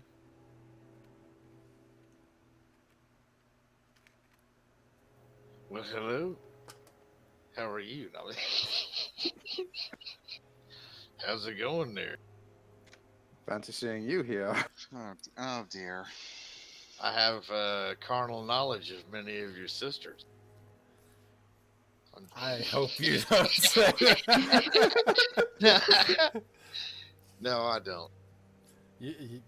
I didn't know, like, I don't know what's worse than disadvantage, but you've just discovered that. There's double disadvantage. No, there's no such thing. There's either just Yeah. disadvantage or Well, advantage. only in this game. No, I'm saying in other games there is double disadvantage. Yeah, in this game it's just, if you... Yeah. Yeah. If you say that line, it's quadruple disadvantage. Yeah, I'm just bullshit. He would not say that. That's impolite to speak of such things. And she just looks over at Willow and Menhir and, like...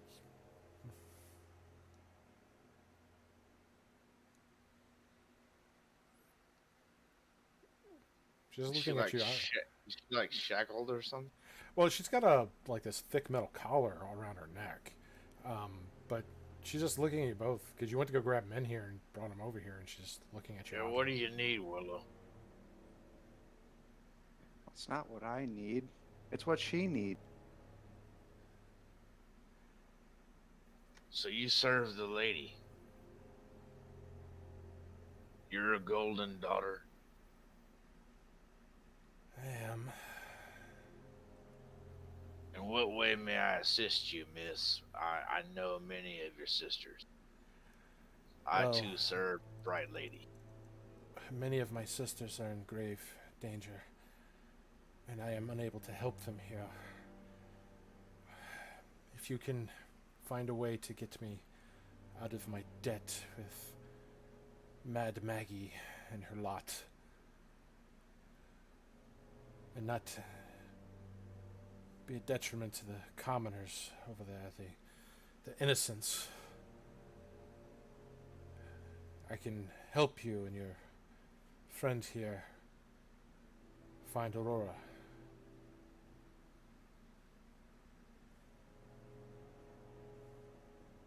Well, we'll do our best. What kind of things they do here? What does Maggie like to do for entertainment, or what does she value? I would speak to her directly about such things.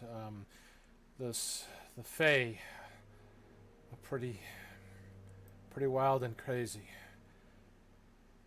Hey! No, You know she's that's her- gesturing to the... Yep, no, that's a fair statement. I agree. Hey, that's that. Yes. Damn that's it, very El or Barth, we see eye to eye on this. So the Fae there, as she's kind of gesturing over, the unlike druids, those murderous Fae creatures over there soak their caps in the victims of the blood of their victims. Here, they do it in a variety of creature's blood, including demons. These creatures, make no mistake, are very murderous and quite insane. But as they are homicidal, they do have their own quirks about them. I'm sure you can find a way to deal with them. The red caps are the ones that look like dwarves or gnomes. They are the most reasonable lot, and I've seen them throw a gear at somebody randomly and kick someone's teeth in. The other smaller ones, they almost look like discolored goblins. Those are madcaps. They're even more insane and homicidal than the redcaps. And as for you, and she kind of points to you men here, you should be thankful Maggie stepped in when she did. That one over here. Not sure how familiar you are with fey creatures, but have you ever heard of the Tooth Fairy? I'm sure you've heard of rumors of the little children putting copper pieces under their hay pillows for the mystical creatures who take their baby teeth away, and, well, tooth fairies actually do exist. They're actually a subspecies of a more malevolent, more aggressive fae, known as bone fairies, like Calico over there. Oh, so she done took my bones, huh? Eventually, I assume. I mean, she is wearing quite an ensemble of previous, Well, it wouldn't have been easy, things. is all I'm saying. I mean, you know, she didn't even disarm us first. That's kind of arrogant. And I'd crush her fucking head. I'm saying is this... a lot of strange things here. Be careful with how you do your dealings. But All right, gotcha. Won't let nobody get my soul. Ain't gonna let nobody take my bones. So it'll be all But I would talk to Maggie, see what she wants. So does that collar like prevent you from leaving or what? Among other things, yes. What's your name there, ma'am? Sashal. Satchel. Alright, well, I'll try to secure your release. That sound good to you, Willa?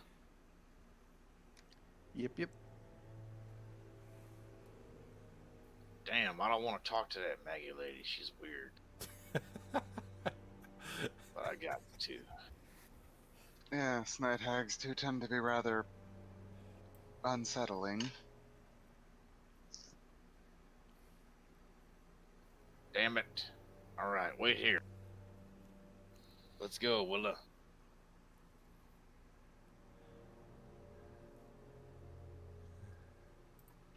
Wait, go bother her right now. What the hell? What we gonna wait for?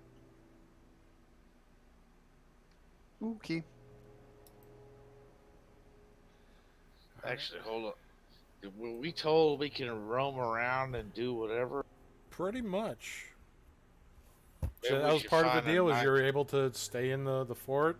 But Maybe if we you should- cause trouble, you know, the others, Fae, have their own ways of correcting said trouble, so, you know, you're on your own on that fact, depending I on want what to you go do. look at the car. I think we kind of need to heal up and rest and stuff because Yeah, we Gordo's should definitely, really hurt. definitely. Yeah. We should do that. I want to go look at the car. Alright, so Barth is going to go over here to what I can only assume is a Gith Yankee, based on your description. The one that was this thing? strung That's up. the oh no, this thing is like That- looks Oh, yeah, like it's a smaller humanoid that's kind of walking around. It's got like a backpack almost the size of it, and it's just Alright, kind of well, it's got where's these big floppy pointed ears, and it's just kind of looking at you as you approach it. Well, where's the one that Over was strung here. up? Yeah, over here by the cage. Oh, there. Yeah, okay, I see. So he's gonna approach him. So, what did you do to get yourself in this situation? Okay. So as you kind of get close, one of the dwarves at the south end there sees you approaching and just kind of runs up and like, "Hey, get away from him! He's a prisoner!" He steps back. He's like, I won't do anything. And it looks like he's like gonna throw like an oversized wrench at you if you like get any closer. He's like,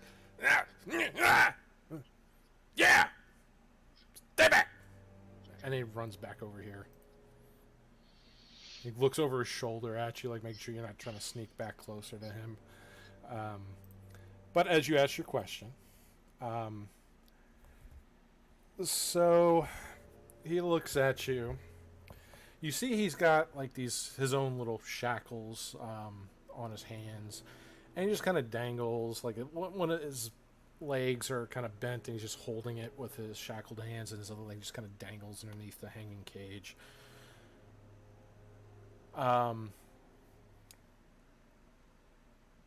His little dangling, dirty barefoot. His whole body is just slender and rough. That you get a real close look at his yellow, leathery skin and his bright black eyes that are sunken deep into his orbits. And he looks up at you as you ask his question. His angular skull. It's a little small and highly placed flat nose. Just kind of twitches, as so does his little serrated cut ears. Well, they didn't like me snooping around here. And this is punishment of sorts. But you're different. You're not like the others over there, weak. You look strong. I couldn't help hear the girls' plight. You want to find the human city. Who the fuck this dude calling weak? Not he's pointing to He's the calling the commoners weak. yeah the Oh, ones that okay. are sickly and sad. I'm like, and I'm gonna pathetic. come. I'm gonna come get a wrench thrown on my head as I tear this dude's jaw. But I couldn't help but overhear your girl's plight, looking for the human city, Vora. I know someone who knows of a human city that's recently emerged on this plane. If you help me get free here, I can take you to them. And you can get that information for them, and that would be great. Thanks. I feel my freedom for that information would be a fair exchange, no?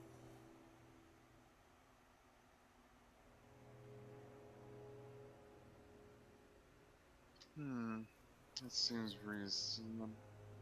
Well, I'll see what could be done. I know that thought while you stopped yourself. You're about to say it seems reasonable, but it's as hell. So anything that seems reasonable probably. Yeah. Well.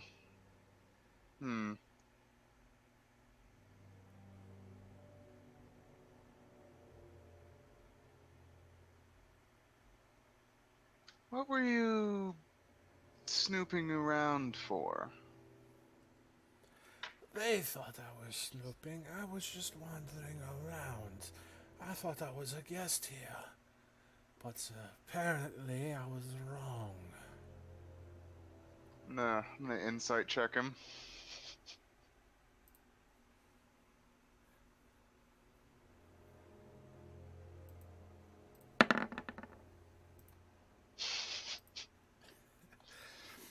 I mean, he seems like he's, above board with this. Like, got caught, did something they didn't like. Seems like he's telling the truth.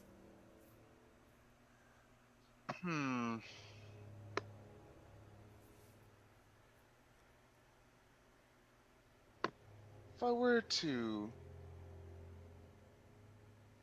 free you, where would I where would I find the key to your cell, if you happen to know?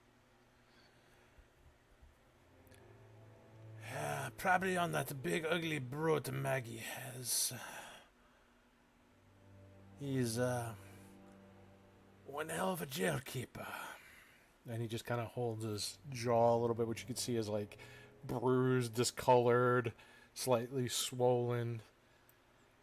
Packs a mean punch. Ah, yes, not unlike a Relton lie detector.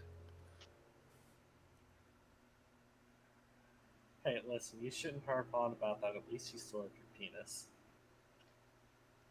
True, yeah. Which, oddly enough, is,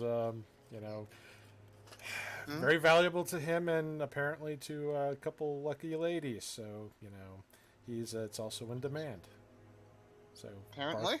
Barth is Yeah. actually Barth is really valuable property because he's going to be nobility.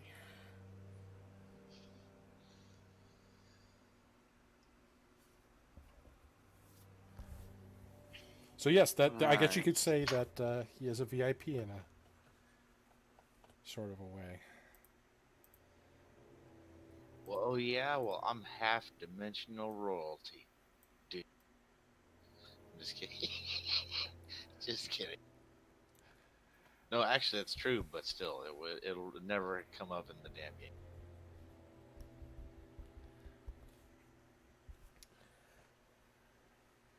Right, well, I'll leave you to your business for the moment. And he's gonna walk off. Well, since we have several potential options for finding the information we want. He's saying this to Willow. Willow's just staring over at the vehicle they're working. I mean, there's another large vehicle over here. There's a vehicle here, and another one here, and another one here. The Smith tools are slowly coming out.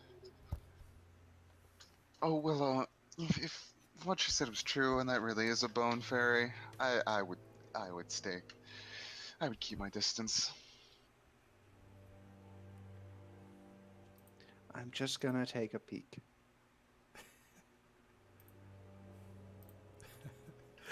For some reason, I think this is going to end badly, but, well...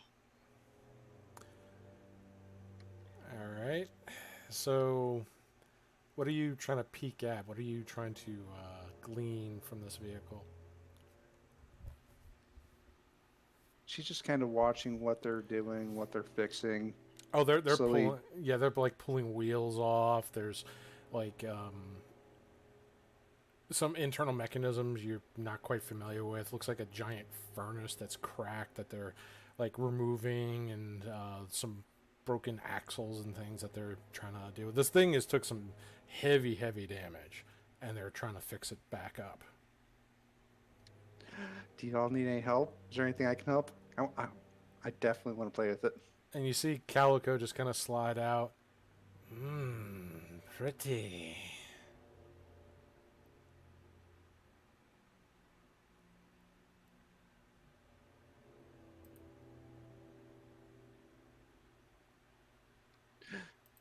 What you working on? What you working on? Huh?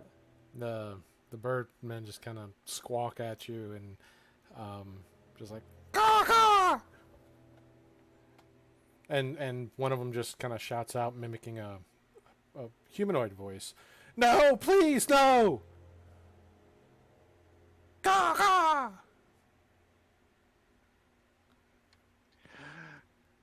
It's fine. You're looking at the world's greatest Fey Black. That's what you're working on. What you work on.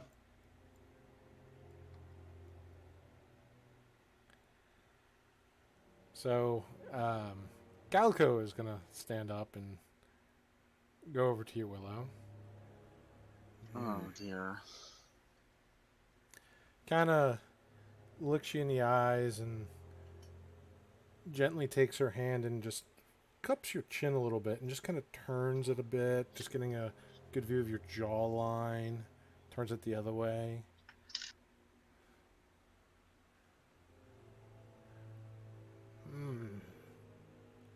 Summoner Court.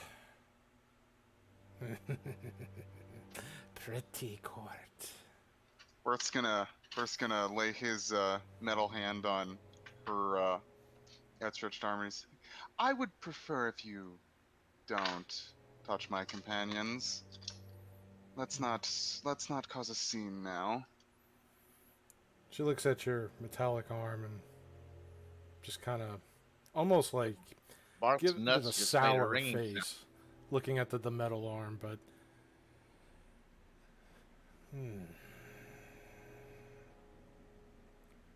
be back for you, pretty.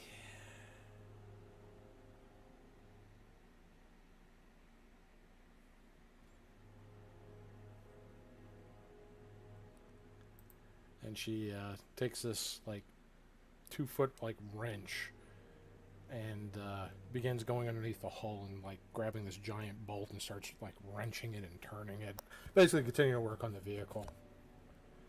Occasionally, just Bart's looking at gonna- Willow over her shoulder. Bart's gonna put his hand on Willow's shoulder and pull her a bit away.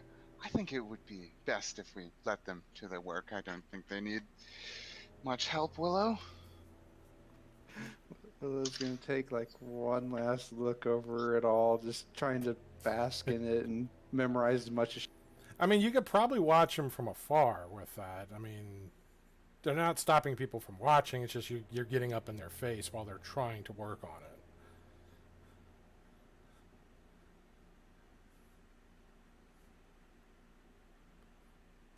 You're right. Let's go find another one. Oh Okay, dear. so while Willow is trying not to cause a full-blown riot, men here, what are you doing? Weren't we gonna rest here?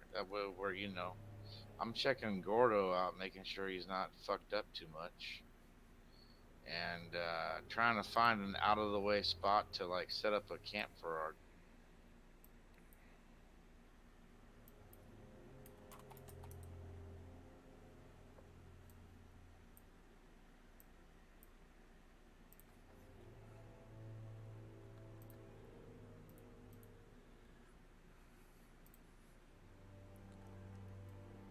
Well, in terms of camp, I mean, she didn't give you like any lodging. She just said you could stay there. So Yeah, no, I know. That's why I said an out-of-the-way spot. That way we're not, in people's ways and shit. We don't want to piss anybody off. So, if there's any even semi-cleared area anywhere around, that's where I'd go. So I'm gonna go help Menir run that. okay. How about down here, just past the machine, like where this refuse pile is, right off the side of. Well, I mean, that's where they're kind of working on some vehicles and such. But if you want to try to go over there, it's It might be better just setting Okay. up with the commoners. Oh, okay. Well, shit. We're going inside. We haven't gone inside yet. Bart's gonna be following Willow, making sure she doesn't get into any trouble. Willow's gonna run off, grab Ivy, and start looking over the.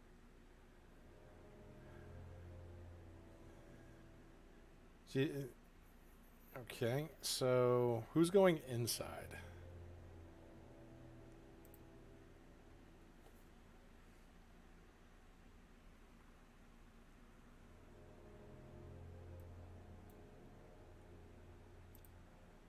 Is nobody going inside? Well, the thing is, what are we going inside for? To see if there's somewhere to set up residence? Sure. Yeah, I because mean, you're gonna go speak to someone- Maggie originally. Yeah, doesn't We should someone all have go to? inside and stick together. Yeah, I'll go in with them. Okay. I'm just being the dryad babysitter at the moment. It's like Vin Diesel on the pacifier. Poor guy. You got this Oh. Billy Badass that's stuck babysitting. Well, it comes with the territory. All right, so if everybody's going inside,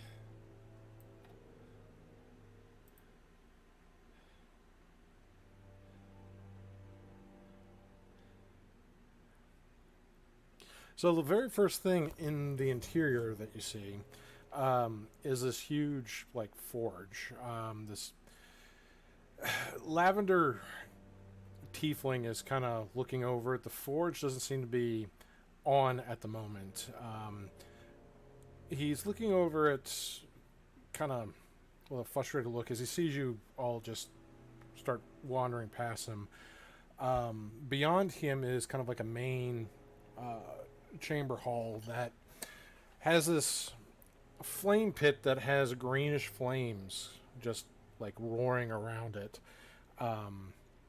But there's also a throne of like bone and junk that you see Maggie just kind of sit in, her ravens on her shoulders, the giant creature just kind of lumbering about in the hall, and there's also several hounds that have wisps of like flame and cracks of glowing amber throughout their hide. One of which is gnawing on a skeletal hand that looks like it was recently exhumed. That one's wearing a leather collar with this greenish gem on it. And the all of them, as you come in, like they kind of raise their heads and just look at you as you enter the hall. Ears just kind of go up, and however, further in, you do see this like cackling skull just kind of floating about, and these more greenish flames just kind of wisps around it, and it just kind of looks over at you. This very curious look with the orange flames in its eye sockets. And Maggie just looks towards your direction.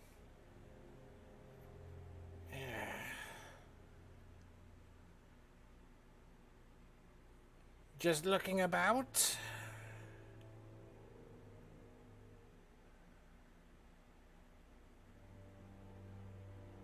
Well, pardon me, Miss Maggie.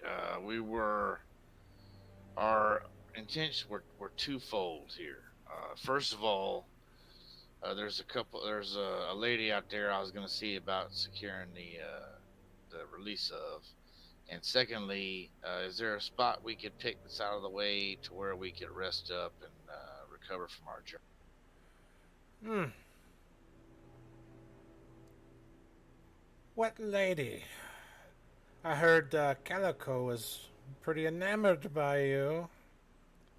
Not that, unfortunately for her. She ain't my type. There's a lady named Satchel. She says she has a debt to you. I was thinking about what could be done, perhaps, to alleviate said misfortune on her.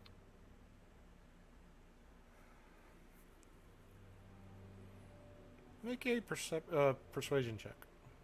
Great. I actually have this, but I am by no means a master.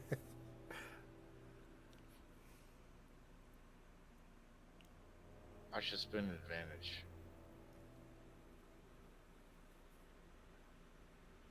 Did it roll? Not seeing it yet. Yep, it's rolling now. Damn! It's a damn good roll. Well, Stashel has proven quite useful around here, but what she asked was pretty pricey in terms of keeping the primers fed and safe. But if you can help out around the fort and prove to be more use than she is, I consider her debt paid. There's a matter that you can also look into as well. I'm not sure if you noticed the yellow gentleman hanging from a cage outside.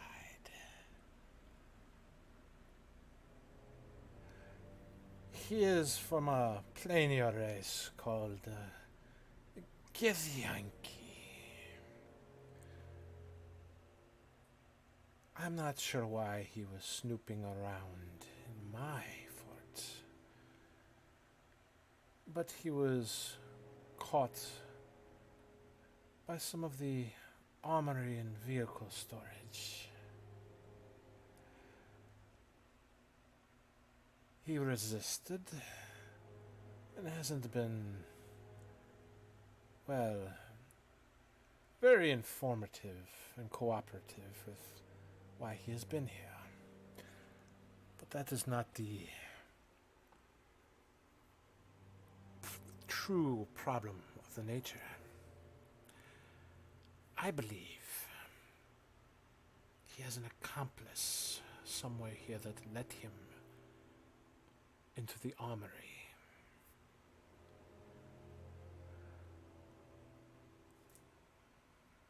I believe that either he or his accomplice have also done a few other things around the fort. One,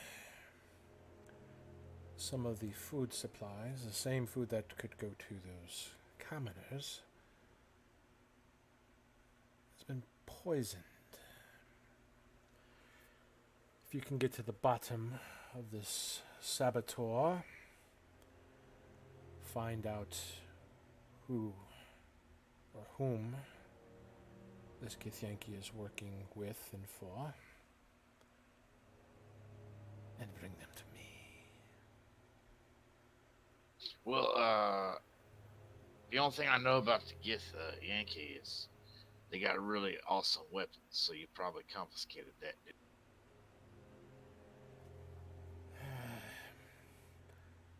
He had some weapons. Nothing I would say is too fancy, though. He didn't have a silver sword or anything like that? He had some iron daggers and short swords, but nothing of what you mentioned. Well, that's damn peculiar. I heard they all had them silver swords as one of the most valuable weapons there is.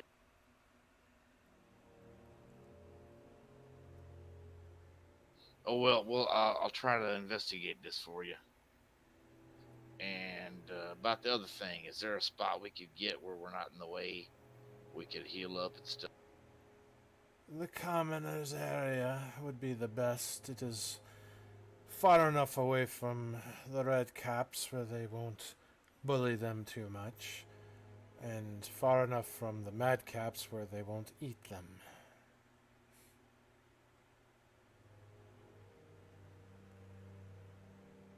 All right then, thank you. Anybody got anything else? What? Under his breath, he's like, "Why the hell they're letting me do the talking? I don't even know." He said that like to himself, you know.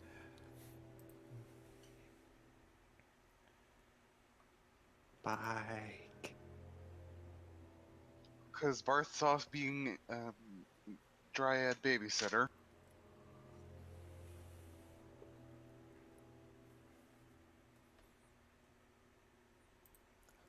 So is that all you talked to Mad Maggie Yeah, about? that's pretty much all I got to talk to her about. Now I know how to secure the release of the chick. Don't know how we're going to do that. The first one didn't. The first option didn't sound too good. She said more useful than her. That sounds like taking somebody's place to me. That don't Well, sound. basically help out. Well, she said to help out around the fort. So, um, besides just finding more about what was going on with that Githyanki, um, apparently there's lots to do around the fort that if you make yourselves useful Sounds and, like a plan to me. and help find, what's going on with the Gith and, all the saboteur things, um, she would consider the debt paid because this is more of a pain in the ass than the commoners, apparently. So Works for me.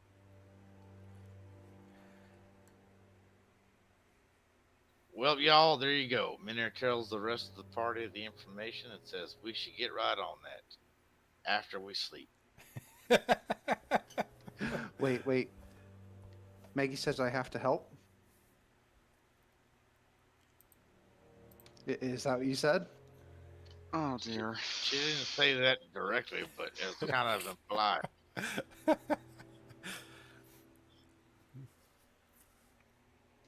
Maggie wants me to help out working on your bike thingy.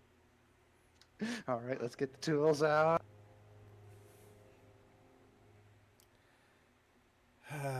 So yeah, at this point, Willow is going to be like the child trying to help like the 6-year-old child trying to help the father work on a car. They're just like holding the light and handing tools when needed. That's what Willow's doing at this moment. So, Menhir wants to get rest, which is not a bad idea. Yeah, the relative safety of the man. I mean, you got to do it when you can, y'all, for real. I mean, I agree, but I was just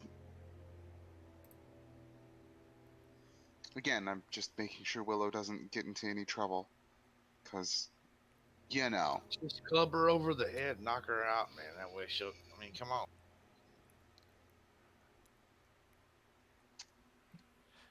What? Traumatic I know brain how to. traumatic brain injury is not probably better.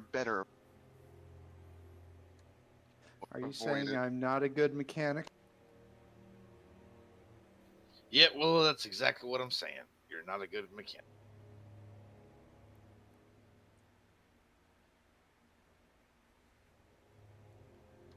Well, she's just gonna kind of sadly turn around and walk away. Good Lord. You're so damn sensitive, man. I tell you, I was joking, Willow. Good Lord. She's just gonna keep sadly walking off. Go rest by the commoners with the critters.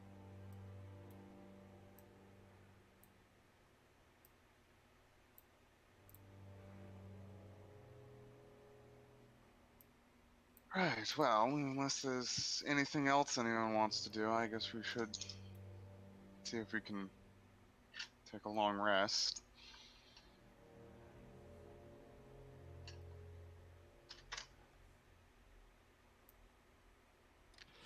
Come on, Ivy, let's get some rest.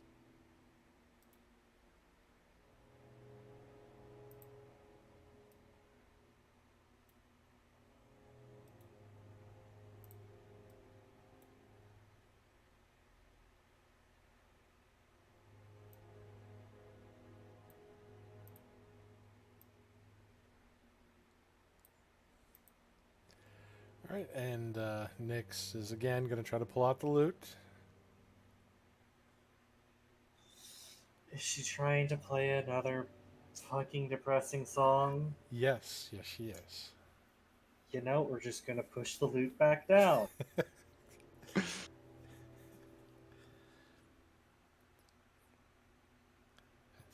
she just looks at you just sullenly. It's like,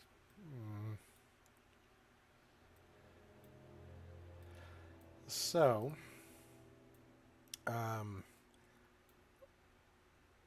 other than occasional red cap walking through, just trying to get from one point to another, not really much happens in this area during the night. The night, quote unquote. Yeah, because there is no sun here. It's like a perpetual kind of twilight. So it's really hard to track the time of day, but you try to get your rest here. So since you're taking your long rests, y'all will be healed. But I do need everyone to make a wisdom saving throw.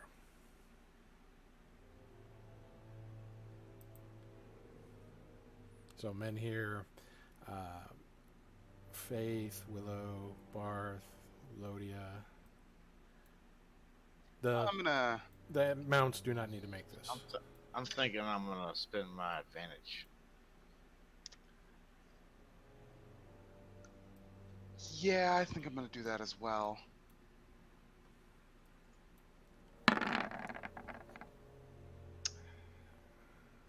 Yeah, okay, well. Yay, 14. Woohoo! Advantage did good. 2 higher. Okay, so one thing that does happen here. She took our dreams, or she's no. That was one thing I was going to go over is what she's doing for the dream thing. She did not take all your dreams. In fact, for the dreams, she's got to actually do it in kind of like a ritual state. So the very first night, she focuses on Barth. Oh boy. And, she takes him inside the fort and does the little, draws the symbols out, and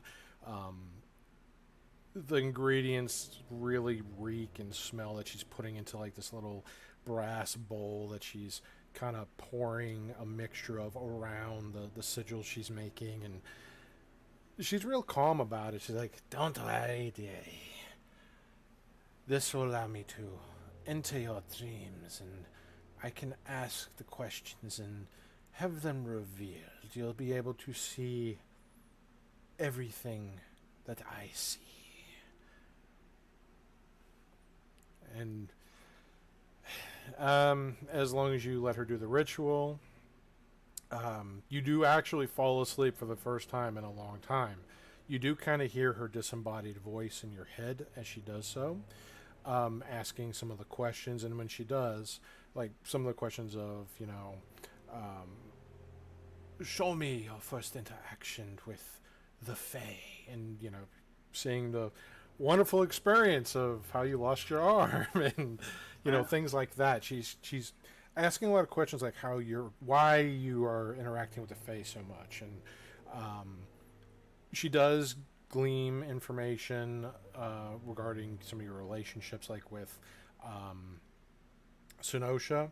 In fact, as she's doing this, you're seeing memories of you and Senosha that you once forgot from the Feywild are now actually coming back from her probing in the dreams with these questions. So it's actually restored some of your lost memories. That's pretty cool. So, that's pretty cool. And she's just going through this, and they're not too invasive. She doesn't go into like your whole relationships, but she's just like curious. And say again. She don't replay a sex scene where she's now sitting in the chair in the corner, and you're like, "What the fuck?" Yeah, no, but she does like look at things, about how Barth interacts with Senosha and how they're tied to Newt, their interactions in the Feywild specifically, and she's just going through all those. Once she has that kind of information, she's, "Well, we are done here. Enjoy your slumber," and she exits out of the dream. And at that point, you just kind of actually have a night's rest for the first time in a very long time. And the next morning, Barth returns to the group.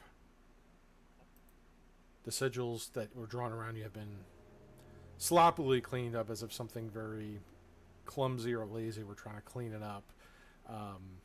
So it's just kind of smeared all around you. Makes a wonderful smell, by the way. But for the rest of you,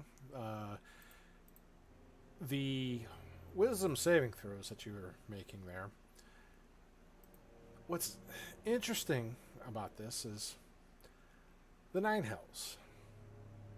Make no mistake, it is a plane of evil. Realms of this magnitude of evil tend to try to influence those that are not of the same moral compass as the realm around it. So as this pervasive evil just tries to creep in on you, it is trying to change an influence of your behavior. You have all resisted the realm's corrupt nature upon you. But this does kind of raise a thing, is you may not want to stay here longer than you need to. Yeah, fuck my life. You're telling me the shit tried to corrupt us, and we managed to stave it off. Yeah, fuck that. This is bad, dude. Oh, it gets even worse, men, here. Yeah, I know, Dave. Well, no. It always gets... It's even worse for you, because in the morning, you see Satchel kind of giving, Willow, Ivy, Faith, like little, like kind of like breakfast gruel, Oh my god. The shit has no taste. Well, it tastes like ashes. Well, they seem to got like gruel directly from Satchel. Like, you all have your own like little kind of gruel rations, but she specifically just handed out to them. And Elodia. Satchel's gay. I'm into this. Make insight checks. I don't care if she's gay. She felt the influence, didn't she? The evil got her. You just don't dig dudes. Who cares? That happens.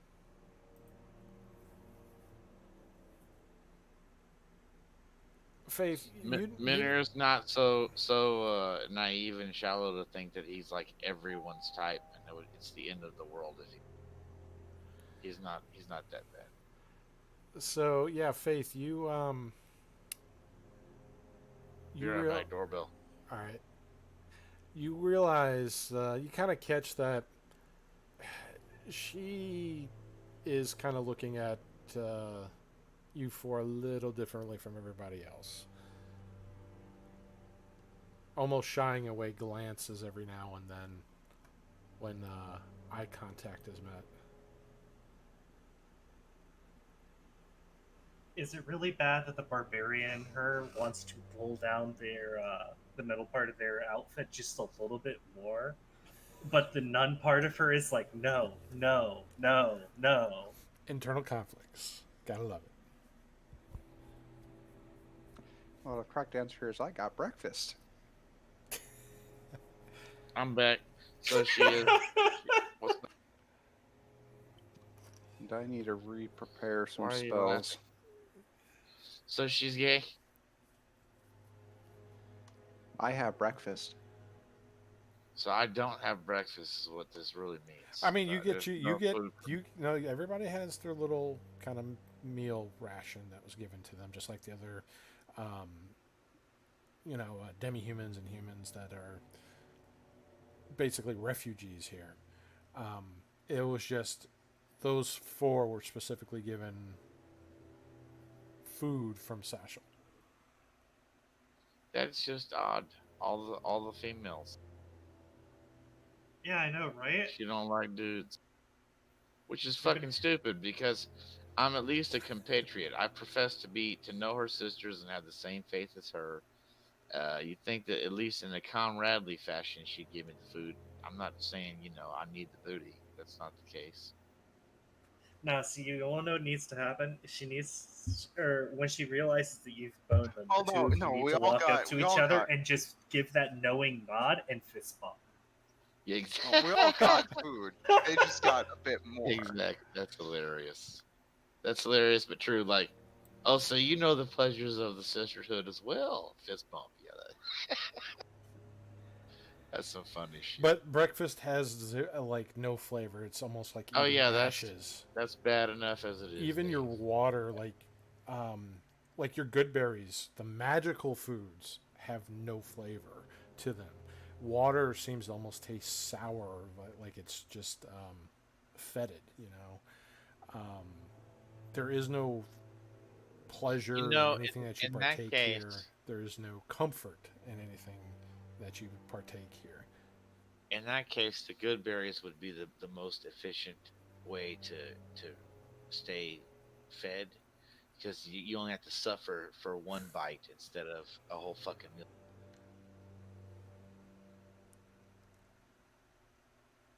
Well, to be fair, since Willow has that type of healer, they're less of berries and more like plums. But yeah, the point is that the whole plane itself is just meant Yeah, it's hell. It's to a piece of punish shit. and yeah. Yeah, matter of fact, I probably can't even get hard-ons here because it's hell, and that would be hell for me. So there you go. Okay. Men here wakes up in the morning like, my Pippin no luck. What? Yeah, exactly. He's This got is wrong. ED while he's got ED while in hell. Okay, because I mean, come on, that would be hell. Yeah, he sees those pair of succubuses and like nothing, and then he's like, no. Just see men here screaming at the heavens. Okay, I am going to be dropping heroism and inflict wounds today for create and destroy water and purify food. Yeah, those should probably be somewhat useful, considering the situation we're in. And since it's the morning inspiration, since it's hell, I feel like we need to wake up the day with a song, a cheery song and dance that definitely nobody will really appreciate. And next is just, well, I can play a song, but I don't think anybody here would like it. Looking over at Faith. I'm not saying that Maggie lady is a bit of a grouch, but I feel that she smiles first thing in the morning just to get it out of the way.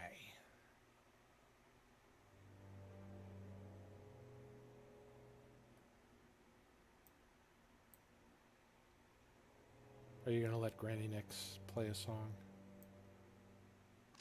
It's probably not it's probably gonna be too sad and depressing to match the cheery, upbeat Willow singing, but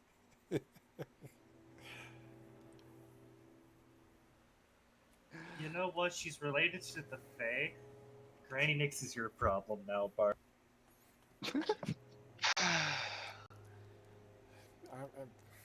Never changes for poor Barth. Never. The Fae have been a greater antagonist than like all of the 9 hells to poor Barth. Poor Bart. So yeah, it'll be 17 temp hit points to everybody other than Willow, since Ivy's getting her temp HP. So we do get the benefits of a long rest. Yes. How much temp HP? 17. How many hit die do you regain on a long rest again? Half. Okay.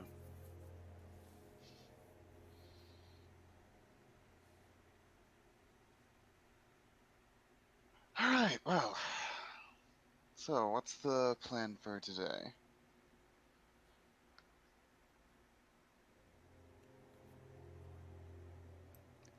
Well, you said all the food and stuff was poisoned, right?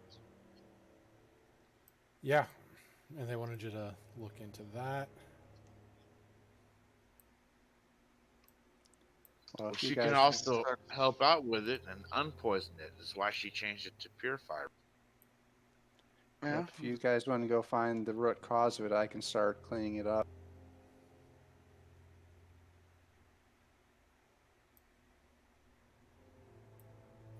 Good thinking there, Willa.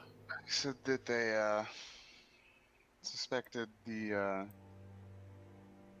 Gith over in that cage there, Yeah, right? Having an accomplice, yeah. Well, he did mention that he knew someone who could help us to find or get to Aurora, so that's probably this accomplice of theirs.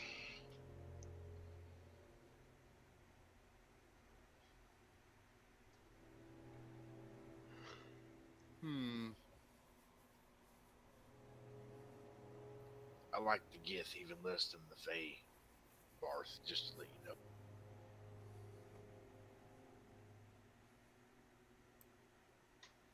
There's some murderous, uppity bastards. Them damn. Well, I have a potential idea. If the person I was speaking of is their accomplice, we could. Crush your fucking head? Sounds like a great plan. Well, do you happen to know where they are, Minhir, in order to crush their head? Not yet. Yes, that was what I was getting at. Well, what we could do is we could see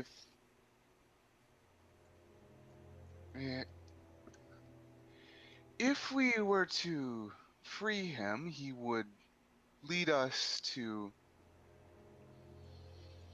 his accomplice, at which point we would be able to subdue them both, potentially. Yep, there's a flaw in your plan, brother. What if he does in fact escape genuinely after we do this ploy and we can't catch his ass? And then the lady's pissed at us because we let the fucking prisoner go. So I don't think that's a great. Well, do you have a better one then, Minhir? Yeah, I say we go tell his captors that we need to talk to him, and then we interrogate him, find out who his accomplice is.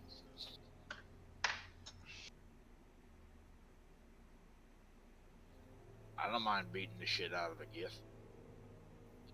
I'll do it all day long.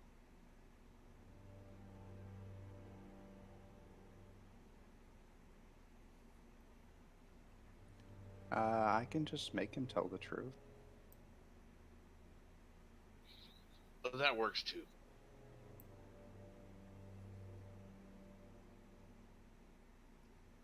Well, he might be able to resist it, but it's worth giving it a try.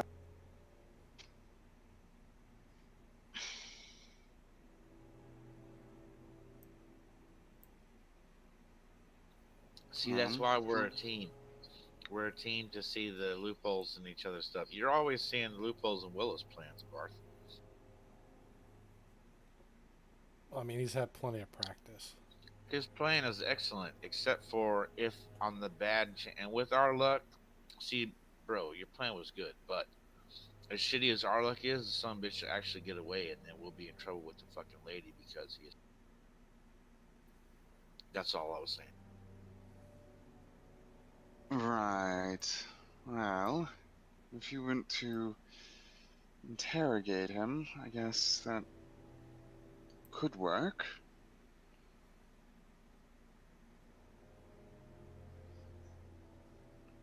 Although I don't. Well, Barth, I like you. You're my friend. If you want to let the guy go in hopes that he'll lead us to the thing, to his accomplice, and then they genuinely escape, and we gotta kill every son of a bitch in here, I'm with you.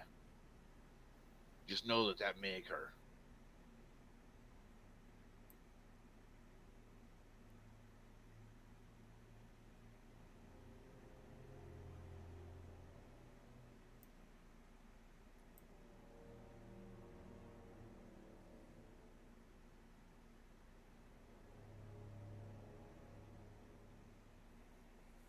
if you wanted to go interrogate him first, that might not be a bad idea.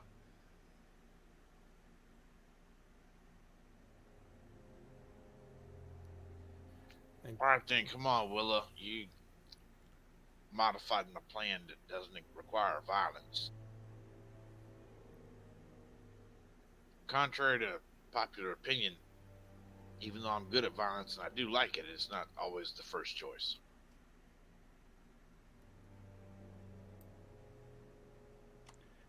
Okay, well, I'll go over, cast it for you, and then we'll play good guard, bad guard. All right. Well, here's the other thing too that you need to keep in mind is, while that will give you information for Aurora, that will not help out Satchel.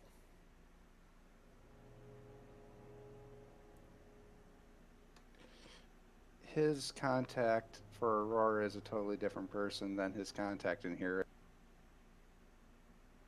Yeah, Dave, we're trying to find the I think Dave didn't misunderstood. We're trying to find the accomplice he has here that helped him poison the shit and all that. Okay.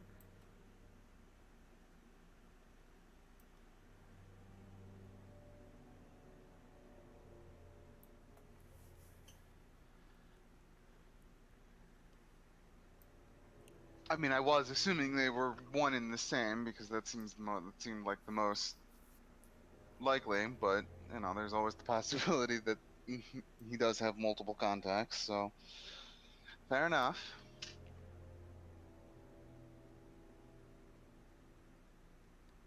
Well, let's just start with gonna scoot around here. Good morning, creepy zombie. And Good there's morning, floating skull, fiery head. Oh man, I recognize those. And well, this one actually turns and looks at you, Willow, and greets you in response. Good morning to you too. And hey, psst, hey. What? Let me ask you something. See that look that she's giving me over there? That I'm gonna eat your face? Yeah. Oh yeah, she wants me, huh? I mean, potentially. No, indeed, it'd be awesome. Shit, bro. He has no flesh to rend off. It would feel like he was just getting lovingly mouthed. It'd be perfect. Go ahead and go. Okay, say that one again. Think about it. That was weird. Think about it. She wants to eat the flesh off his, like eat his face. Well, he has no face. He's a skull, so she'd just be gnawing on a bone, and that's what he'd probably enjoy. Oh god, Anyway, this skull's Mort, isn't he? Anyway, did you need help? An introduction? I guess I could introduce you.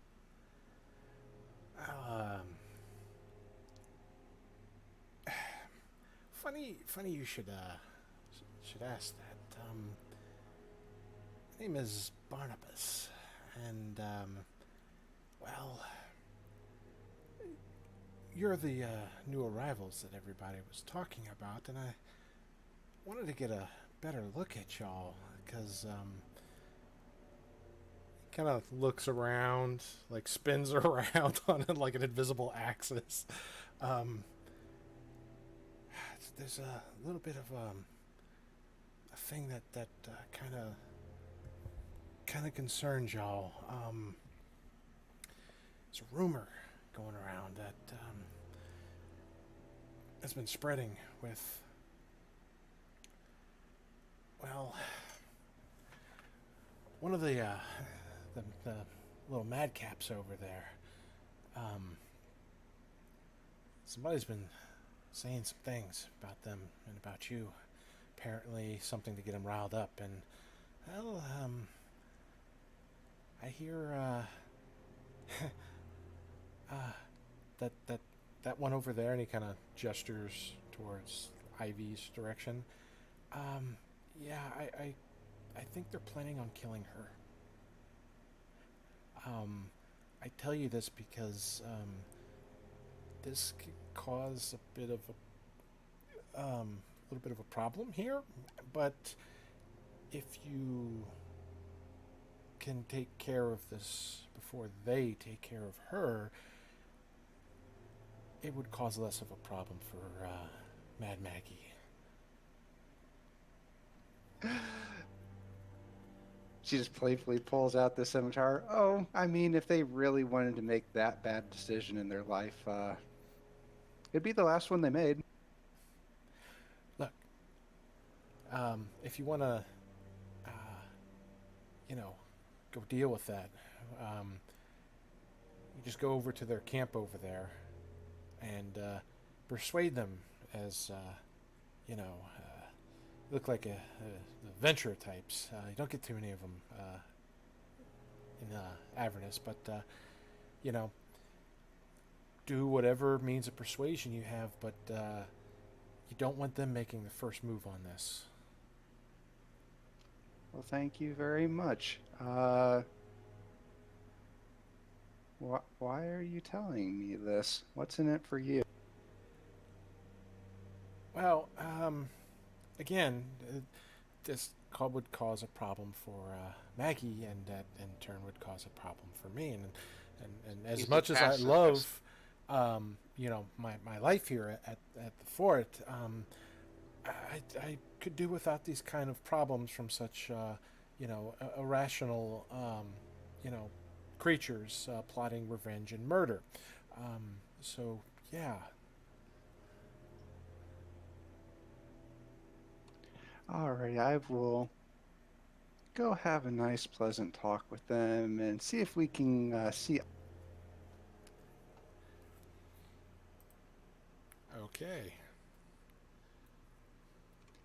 Amen here. Yeah. You might want to go grab the others just in case my nice, polite talking doesn't stay that way. Yep.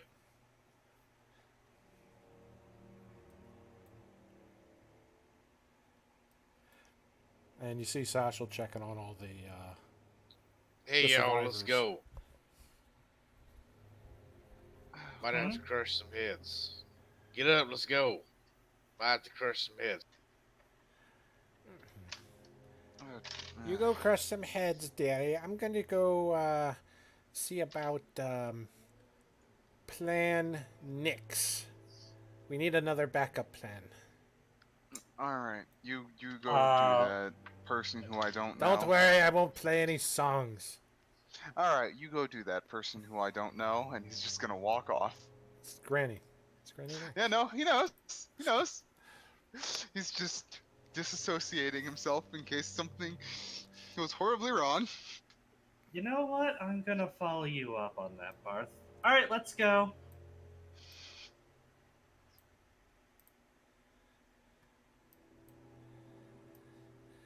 Okay. And let's see.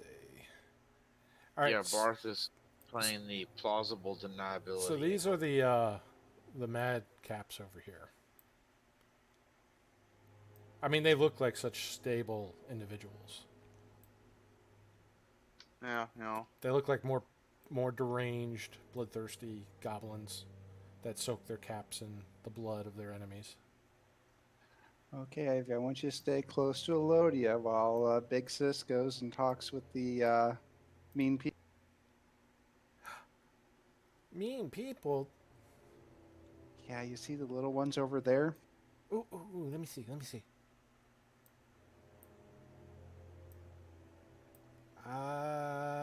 Yeah. Well, you see, they want to bully you. Why? I didn't do anything. Well, you see, some people, you know, you can try your best to show them the goodness in your heart, but sometimes it doesn't always help. So I'm going to go over there and have a nice, calm conversation with them about why beating up other people.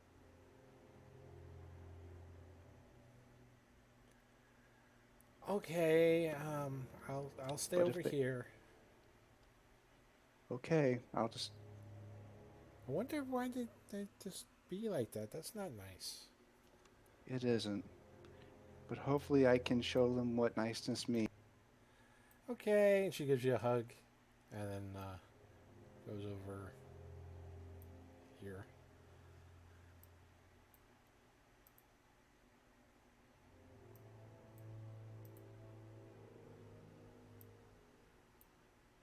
It's the groups to the direct south, right? South, Or are east. those the Mac? Oh, so the ones directly south of the fucking red caps and the ones southeast of the Mac. Yeah, the ones with the red backgrounds are the mad ones. You know, the ones that look slightly deranged. Just slightly. We got the grumpy looking dwarves over here, and then we got the well, we got the crazy fucking goblins. Damn Faye.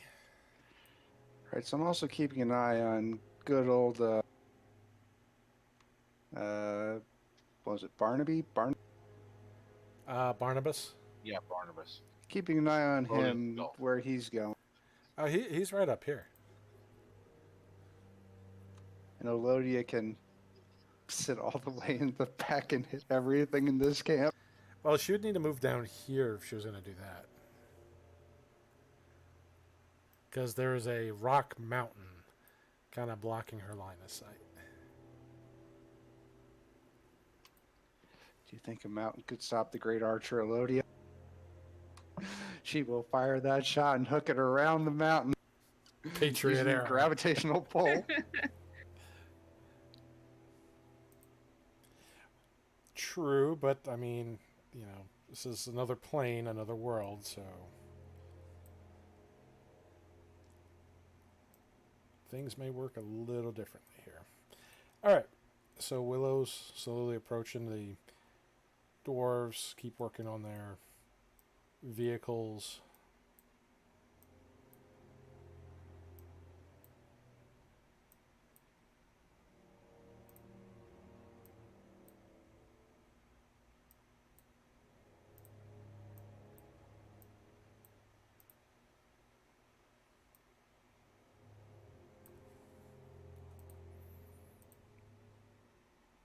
And Barth is just being stealthy.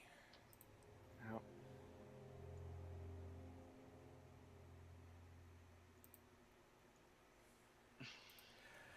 All right, so as you are approaching there, you see them all pulling. It looks like they're pulling a lot of parts off of this infernal machine. Looks like they're throwing either bits of scrap that can't be salvaged or can't be repaired of it, just kind of stripping it down.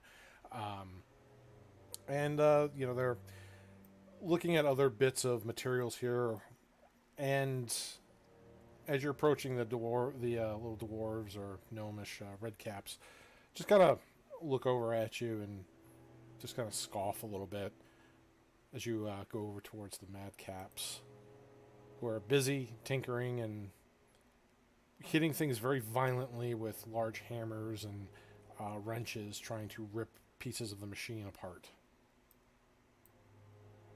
Clank, clank, clank. Yeah! Clank, clank, clank, clank, clank, clank.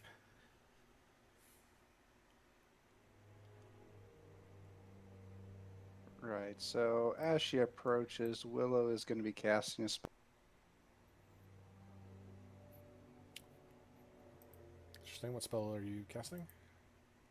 Well, this one was going to be dropped on the Githyanki, but we're going to drop it here first.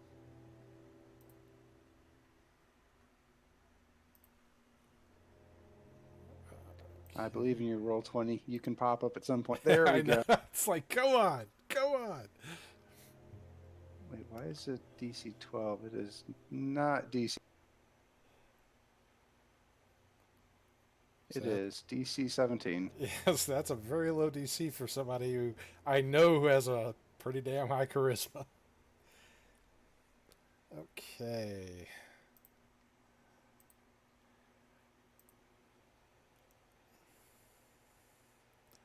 All right, so I already got the saves here. All right. So the zone is in effect, and that is what, 15 foot on you.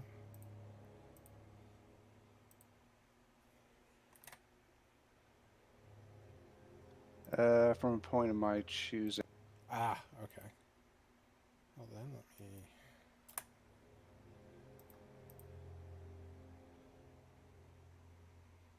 It's pretty much what right here, so it hits all of them. Yep. Okay. All right, so you have the zone in effect.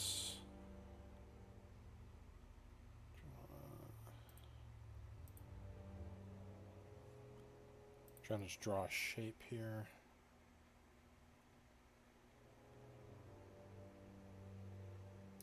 Should be 15 radius. All right, there you go. Hi. So, yeah, I heard you all were plotting to kill my sister. Is that true? That's how you open the conversation. Yeah, she opens the conversation in the way that's most guaranteed to get us a fight. Well,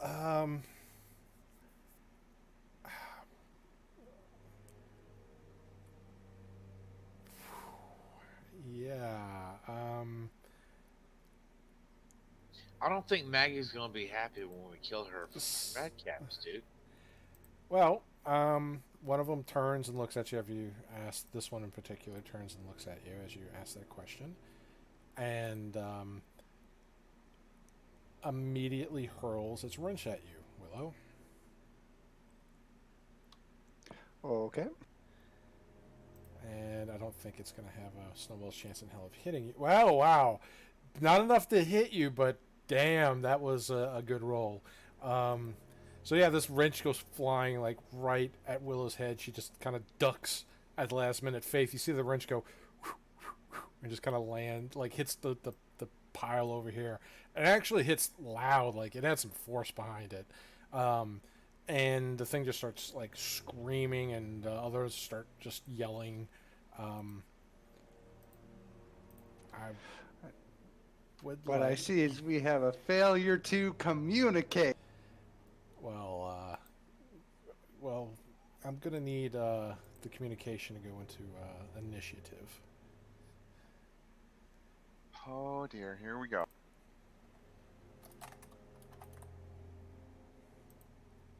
Make sure you select your token.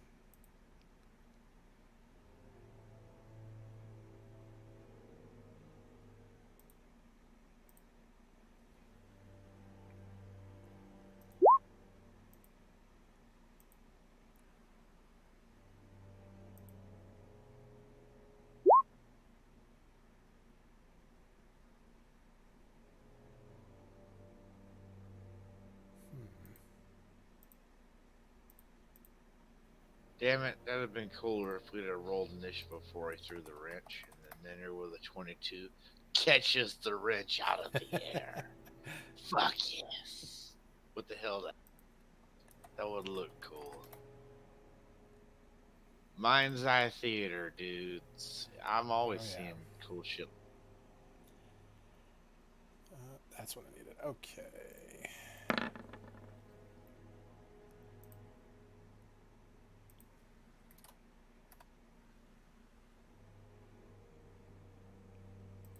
And Elodia, you can too. But just remember, you got to move down to kind of fire at some of these. Okay. We Yeah. all love you, Elodia. Kill well. All right. So, with that said, seeing the wrench fly at Willow's head right next to you, men here. Oh, that's supposed to be. Well, it's supposed to be Madcap, not Redcap. But anyway, men here. You are going first. So many good initiatives. Well, damn. I really don't want to piss Maggie off, but their posture as he threw the wrench became overall hostile and aggressive. I'm going to subdue some madcaps. I'd say let's just beat them down. We'll have that nice Yeah. conversation. That's right. I'm just gonna knock them out. I'm gonna crush their head in a gentle way, where they're only unconscious instead of dead. How does that sound? It's up to you. That works for me. Yeah. Subdual combat. I declare I am not going lethal, so they'll only have bruised bones and shattered orbits and whatnot, but they won't be killed. All right. Well, let's see if you can hit one. Go ahead and roll it. First of all, I'm gonna do it. Can I kick one to the ground? I'm gonna gauge these little shits. Oh, you're gonna try to do the one that right in front of me. that I'm gonna that push or whatever where you knock him prone. yeah on the one right in front of me. With my booted Okay. heel. I'm gonna kick him in the forehead. See if he falls down. That was what, an athletics check. Well, it's my athletics opposed by Theirs. or acrobatics, whichever they. Let me see. No, athletics will be fine.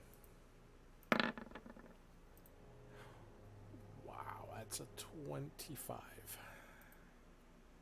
And you got okay, so that wrench was like a foot-long wrench that flew and hit all the way here. So that sucker's got an arm cannon. Okay, so they're pretty strong. They are. Even though they're little in size, they may be small, but they ain't weak. Everyone knows they have the strength of insanity. That's exactly what that is. Well, they are fey, and they are. Everyone knows that. And they are crazy. Crazy makes you stronger. That's like a total. So it was the one here or the one below you that you just took your boot? The one to the right. One to the Took my right. boot in his forehead and knocked him down. Okay, yeah. Minnie's large boot just walks up, choo, choo, bah, and it's like, Awesome. Now I'm gonna hit him with my maul.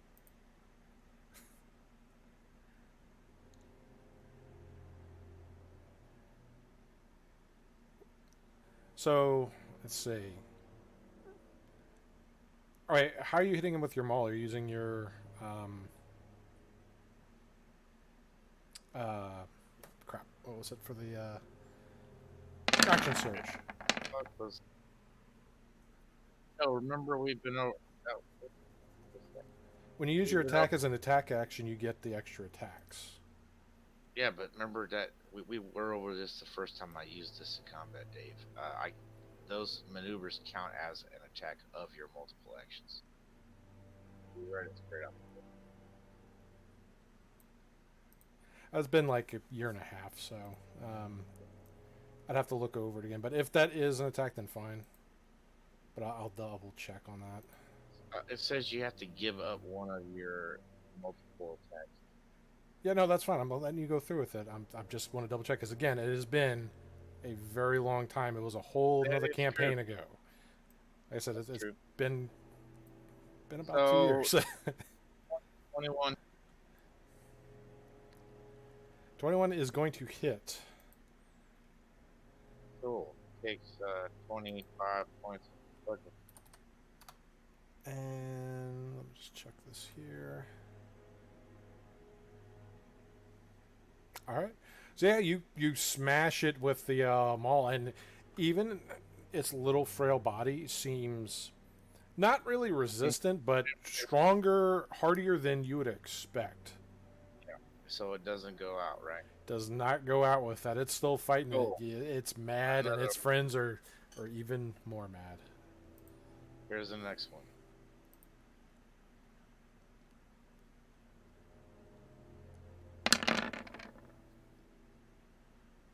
Another 21 for 26 more.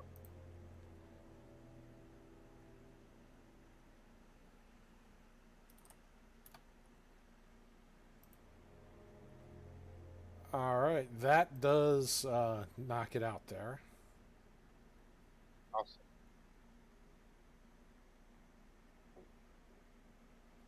One down, 47 to go.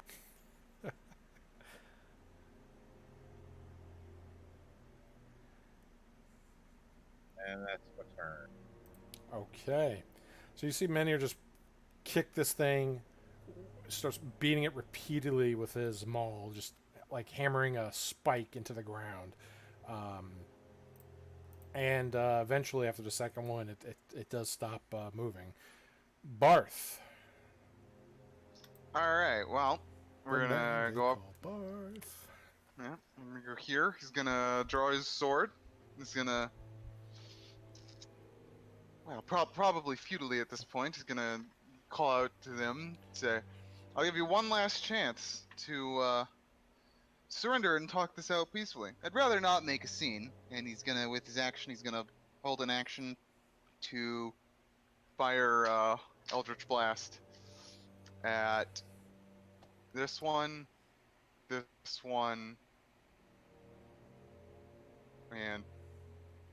this one. If All they the bottom ones. taking, yeah, all three at the bottom. If they one blast each, if they make hostile action. Understood. So if any one of them makes a hostile action, all three of them are going to get some Eldritch Blasts. Yep. All right. So that's gonna be his turn. And they will be going. And not only are... So... This one is going to attack Menhir, so you get to throw some Eldritch Blasts.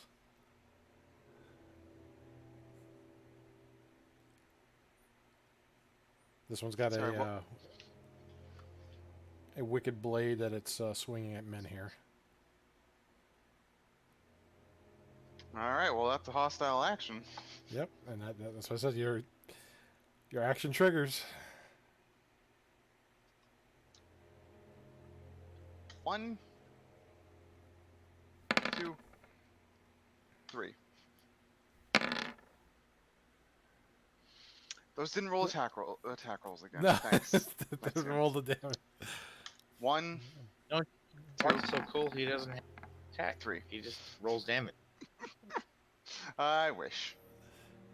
Alright, so it's going to be an obvious hit, an obvious miss, and an obvious hit. So I'm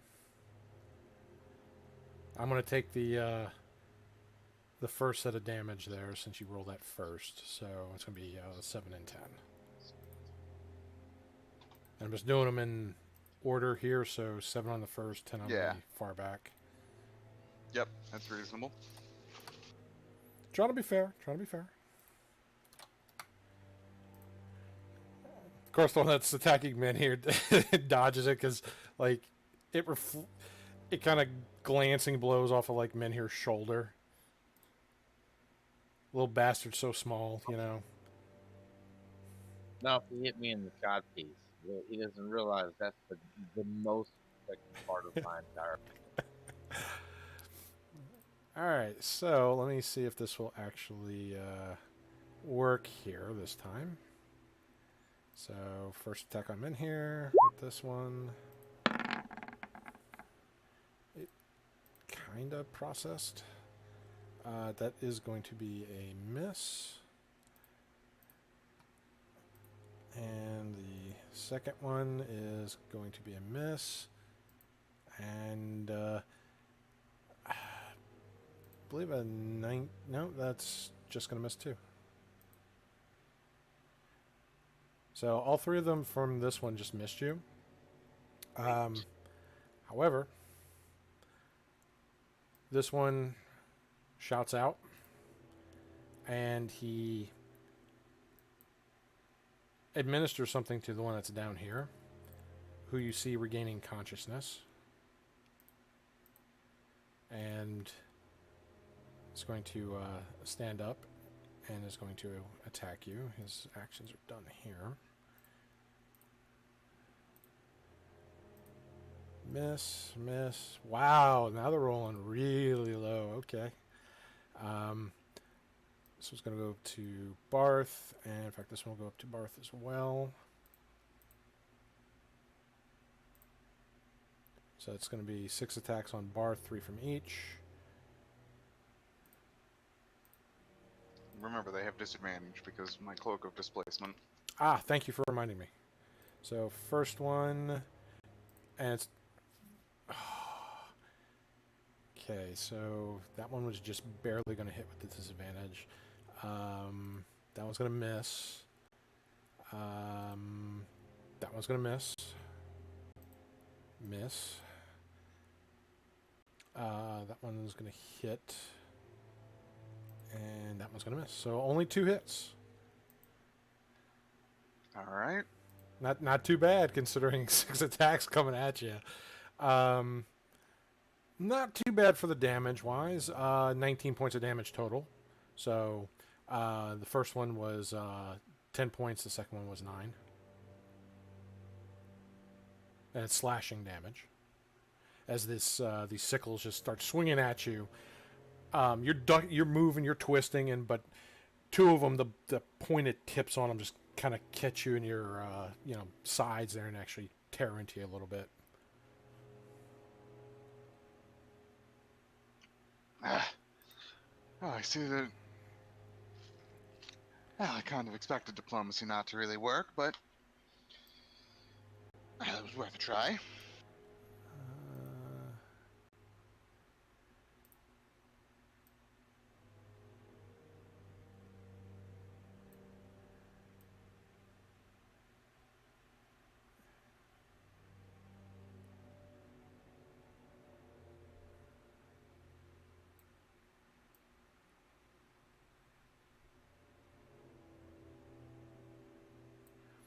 I know there's a shortcut about measuring. I forgot what it was, so I'm just doing it manually here.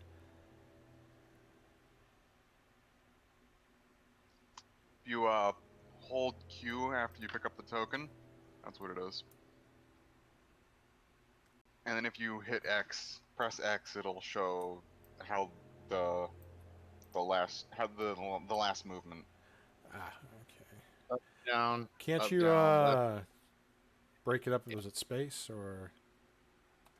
There we go. Q Right again. click. Well, Oh, like yeah. Q again does it, which is fine. Yeah. Okay, that's what I want. All right, perfect. Thank you. Makes it easier for traversing the movement because some of the corners they can't do diagonal movement; they have to do the lateral movement and horizontal movement. So, just want to make sure I add that correctly. But yeah, they double moved, so they're coming in to help their buddies.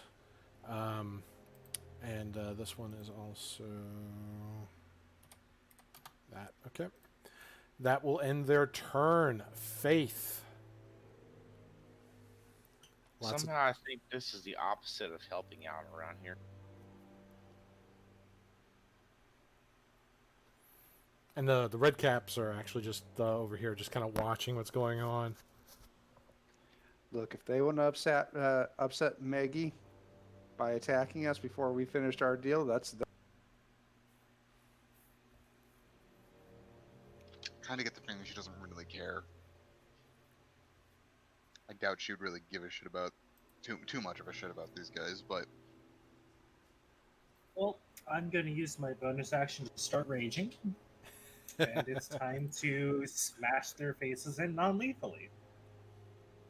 Wait, you're gonna rage and then non-lethal. Okay. I'm so mad at you, I'm gonna knock you out. I feel like there's an LL Cool J song to fit this. So the one in front of her, she's going to. One second. I also want to look at one Sure. thing for Barbarian.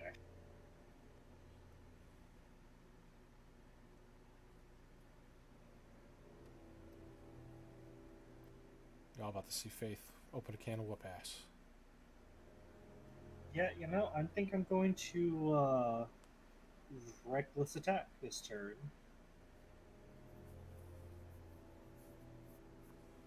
Alright, getting an advantage and then disadvantage for attacks made on you. Alright. So I'm going to swing at the one directly. Alright, so it's the first victim. Uh-oh, somebody's measuring up top. No, that is Roll20 lagging for me as I tried to hit the mouse cursor. Okay, I was gonna say, I'm like, alright, somebody's trying to measure some boom boom. That was kind of far away.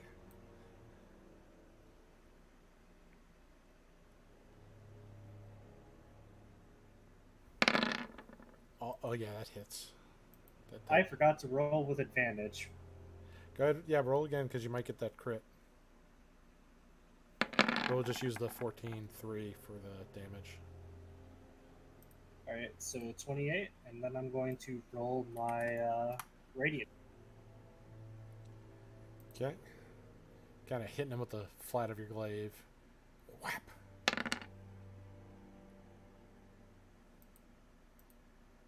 And also burning him with holy energy.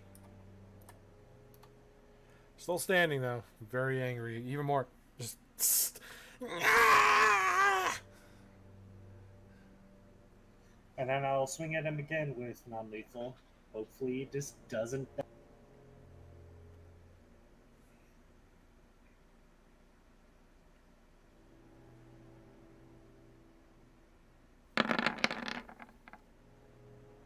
"21 is going to hit. Let's see, 13. So, as you see it like get ready to kind of leap on you, you kind of hit it with the side of the pole for the glaive, and you kind of strike it like right in the side of the head, and it just kind of does almost like a 360 in midair just from the force of it, and you just cold cock it. It is. I'm just gonna put this on here. It is down right now.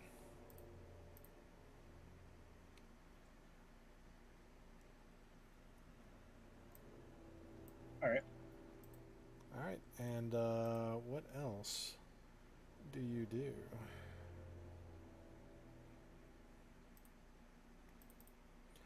Let's see.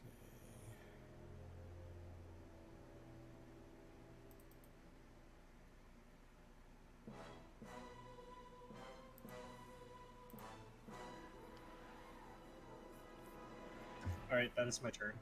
Sorry, my Discord's also starting to lag now, and I don't know. Oh, alright. Well, it's Elodia's turn. Can I actually hear what's going on from here? Oh, there is a loud commotion going on over there. Okay, so I am going to bonus action dash, move over here, Okay. move here, and I'm seeing that are some of them hurt already, like really hurt? I mean, this one's on the ground. Let's see. The two in front of Barth, they got some kind of energy burns on them. And the one in front of Menhir here looks like he's gotten smacked a bit by a maul. Looks like he's been kissing a maul a few times. Okay, so I'm gonna go for that that hurt one near Menhir. Okay. He falls in love with her just a little more.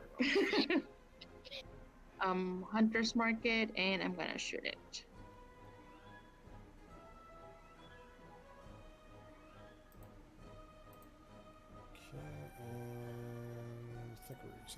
mark. 12 is going to miss, but the 18 will hit. And these are not fiends, so you don't get any other bonuses with that. Alright, for the Colossus. Colossus Slayer, okay. He gets that, yeah. Okay, So- now with this, Elodia. But you kill it, right? Yeah, because you can't pull a punch on a range attack. So, but she does indeed, like, it's like snarling at you. Looks like it's like gonna try to chop the cod piece off with this sharp bladed, jagged piece of junk that it formed into a weapon. So it's junk on your junk, and before the blade like starts to make contact, you're like, no! You see this arrow slow motion like fly between the legs, shoot this thing like right in the head. Its body lurches back, the feet kick up off the ground. The body almost folds in half from the force of the arrow before it just falls limp. Well, you know, we beat up most of them. We kill a couple others to make sure the message sticks. You know, don't fuck with us. You know, standard gang war. Yeah. Or Wait, what was war? it, the Chicago way? You know, they hurt one of yours, you put one of theirs in the morgue. Yeah, actually. So, all right, what else do you do, Elodia? You I'll stay here, but I still keep my eye on Ivy.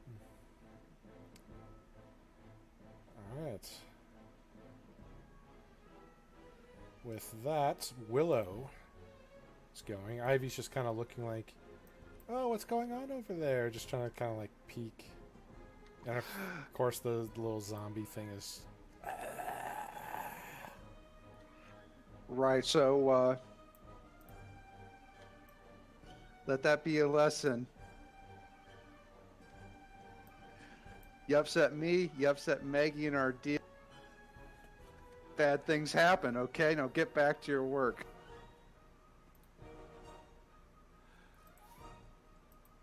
You're trying to talk them down right now? I am Yes. trying to intimidate them back. Make an Does, intimidation check with disadvantage.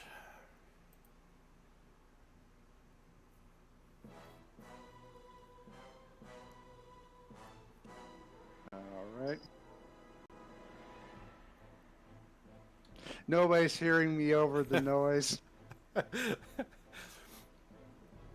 Yeah, I mean, you got the one that's gotten mauled in the face and then shot in the face with an arrow, and you know, it's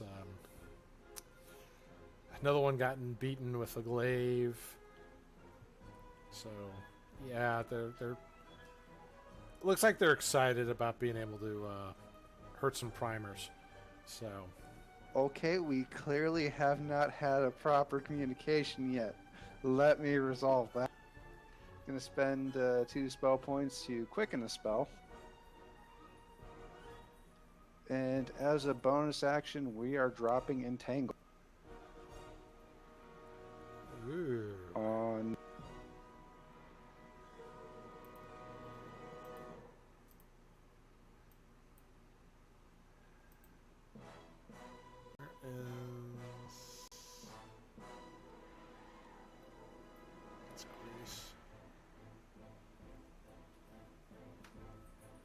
That's kind of 20-foot square starting from point within range. So these very dead looking vines come out of the ground.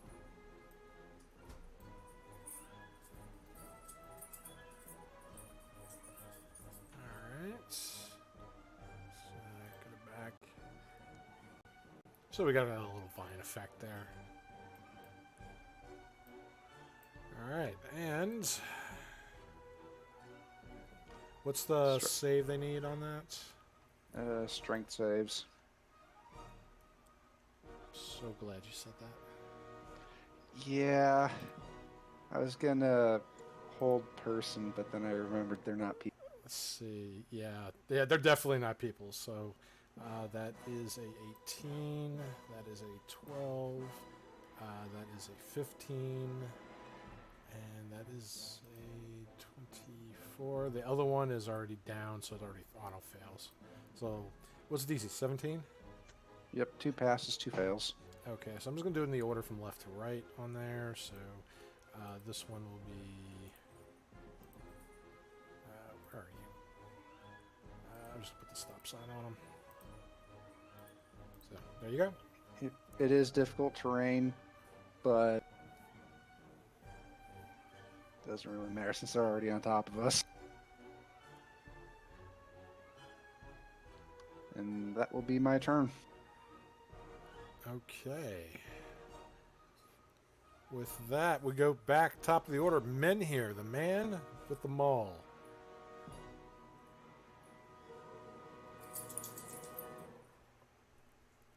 I guess I will continue battering these useless shits. Go to the one to the south. To the south, all right. Tell him what he's won, Monty. There's one, a maul to the head, repeatedly. That sounds like a really shitty prize, Monty. Yes, it does. First of all, well, let me see if I can kick this one down too. Fuck it. All right, let's see here. Where are you? Why are you not doing this? Got a good chance. Yep. Knocked him down. Cool. Yeah. I do like Got a 12. browbeating people with painfully blunt objects like feet and. So again, same second verse, same as the first. Boom Yep. to the face. And Maul 1, Maul 2. 19. That's a critical hit. Yes, sir. Gotta love it. Alright, so that is a fuck ton of damage. 30. Looks like 30 damage. His face, his beautiful face. And then that actually gives me an extra you attack. didn't use Weapon Master on it, did you? Yeah. Yeah, okay. And see where So, it yeah, says 30, yeah. it says 9 minus 5. It's not 'cause- highlighting the details for Because me that's on the that. link. It's the link when you do it, I guess. It's alright, no, that's what I was just inquiring about. I was like, okay, that's cool. So yeah, he's still kicking though. He's not very There's another happy as one. his nose is profusely bleeding from that strike. Wow. That's probably a miss. 10 is most indeed a miss. You know 12's miss. Yeah. Look at And back. another one.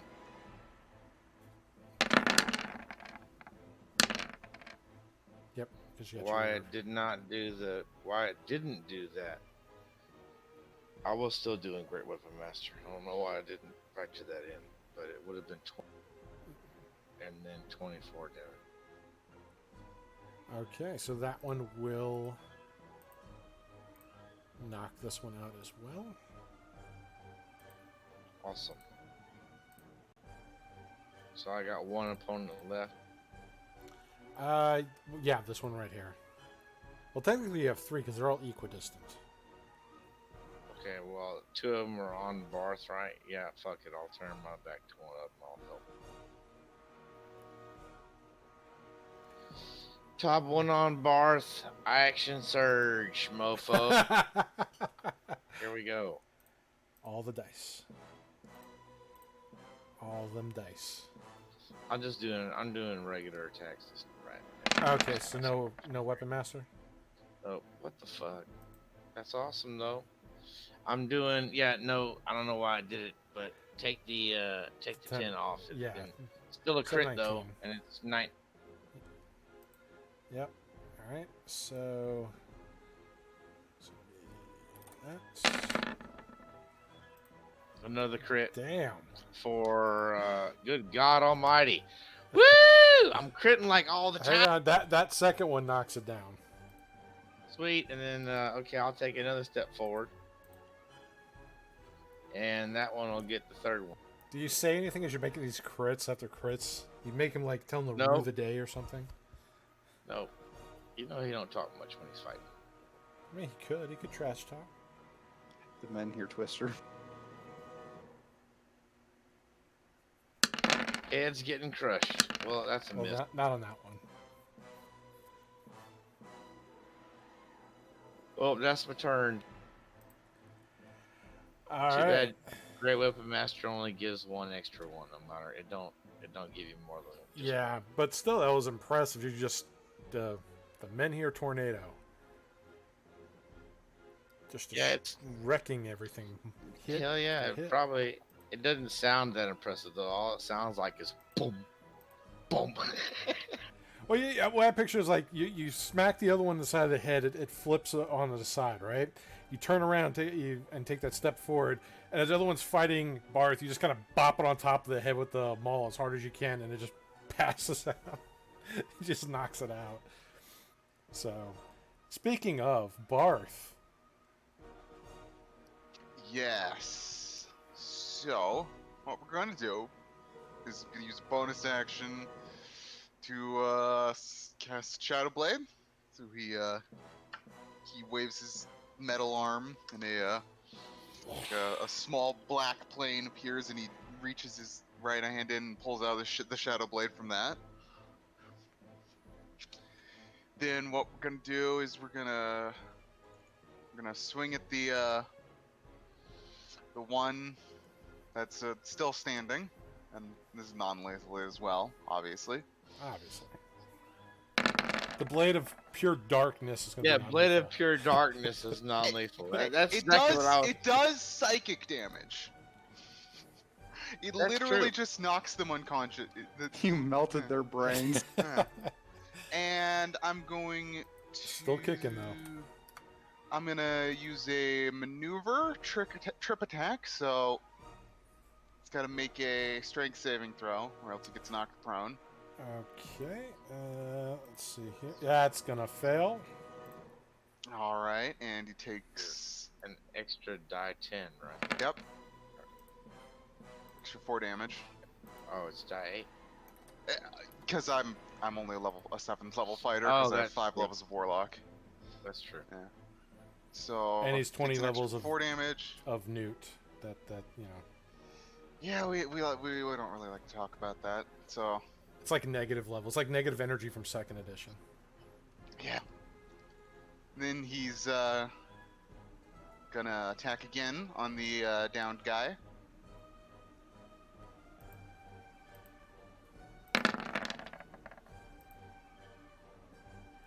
That will take him out with that. So. It's another one unconscious. And I think I only have 2 extra attacks at this point, so he's gonna come here, and he's gonna point his blade at the last one standing.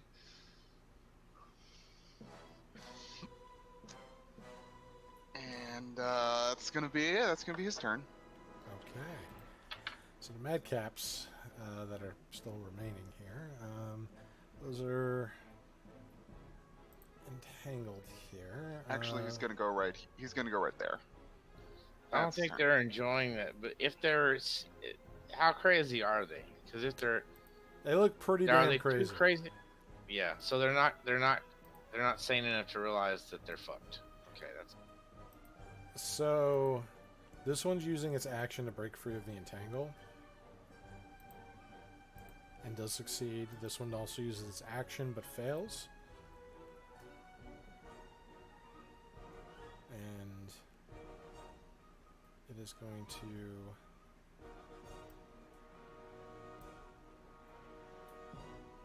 actually, let's move over here.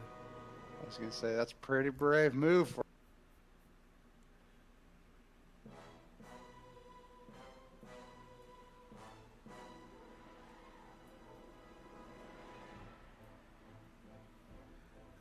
And so it's different. Alright, so this one can't make it over there. But can make it here.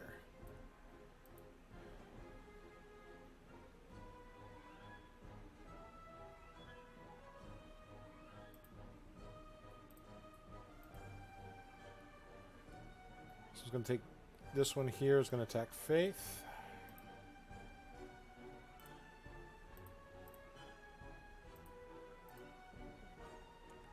Be a 24 and a 19.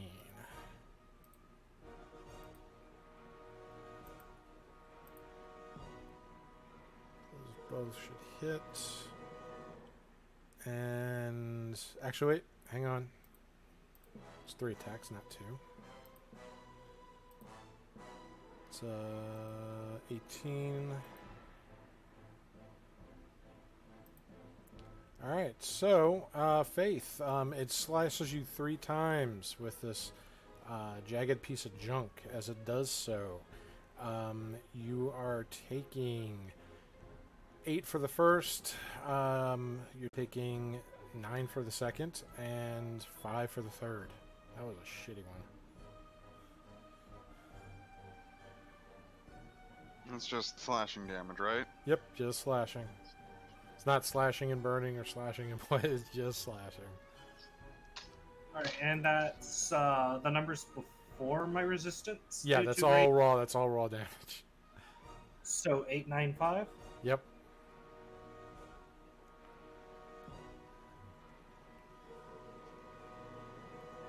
Alright, now I just wait for roll 20 to work. There we go. And, has not broken my temp. Alright, with that, there's down this one. On Barth, this was on Willow.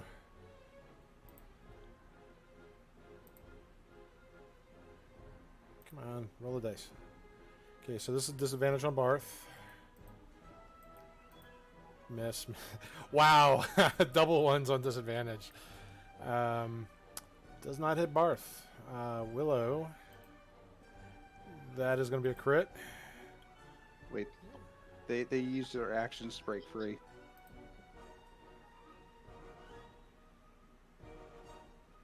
Yeah.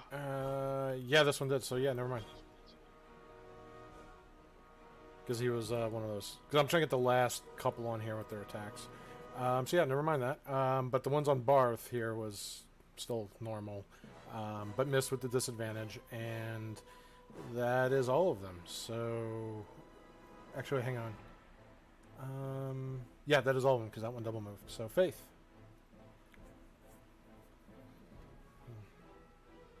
Alright, so it's my turn again? Oh, yeah. And you got 2 contestants right in front of you. Alright, so we're knocking them out, not killing them still? Yeah, Alright, so if you can. I'm going to reckless attack again, non-lethally, and smash the one that is right above me. Alright.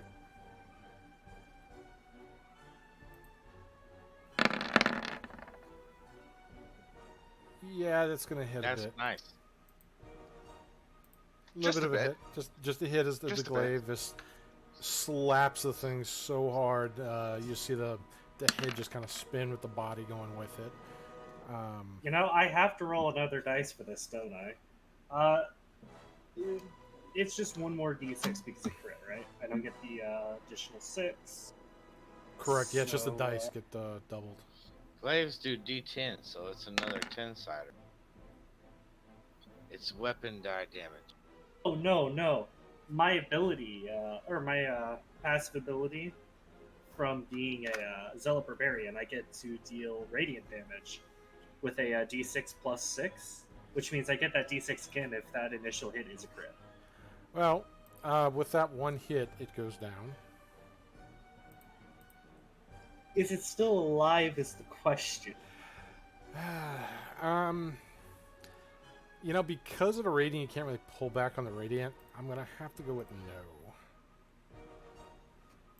no. Oh, well, like I said, kill a couple, beat up the rest. You know, killing a few of them sends a much stronger message than if we just knock them all unconscious. Because if we just knock them all unconscious, then they think we were weak. But the fact that we killed some of them demonstrates that we let them live just to send a message. Yeah, but this is assuming that they're rational yeah, that they're not completely fucking insane. Which, I mean, they're called madcaps. Let it And be they're known the Fey on lesson top isn't of that too, Barth. So that right there already, they're like 10 degrees crazy in your book right there. Yeah, Let it be known, though, the message isn't for them. true. Hi, Message- Mr. Get in the cage. Gonna give him a nice little wave. Well, I'm gonna swing at the other one that is attacking me.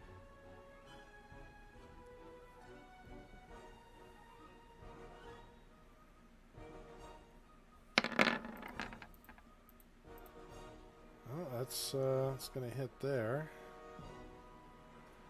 And that'll be my turn. Wrong one.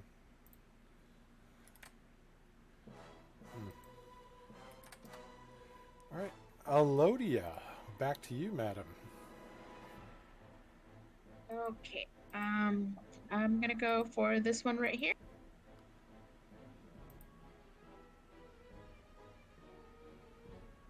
Okay.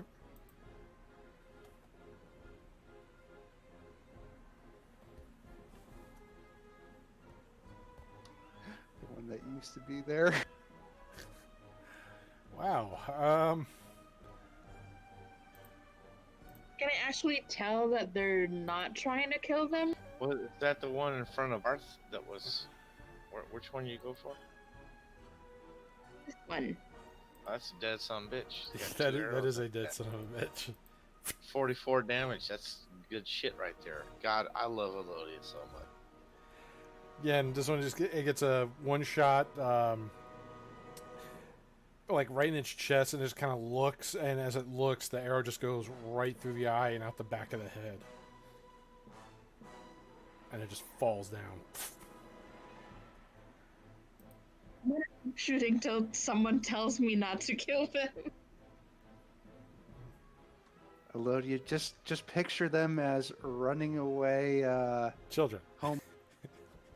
like we're going into their tower and they're running away. Just They're fleeing children. they're still madcaps. I don't think they're lawful. Oh. All right, Elodie, is that end your turn?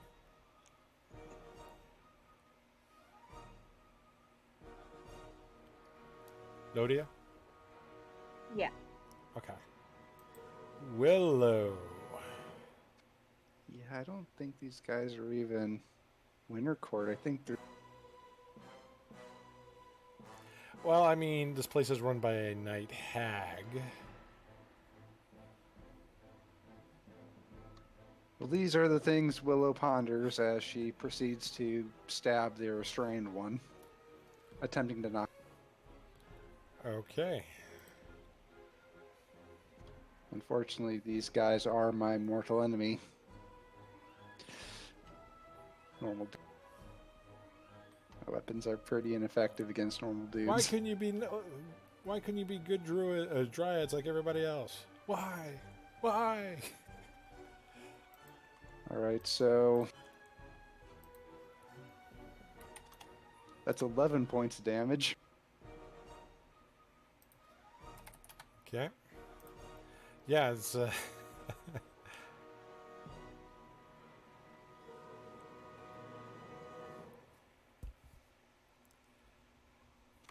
And that's 9 points of damage.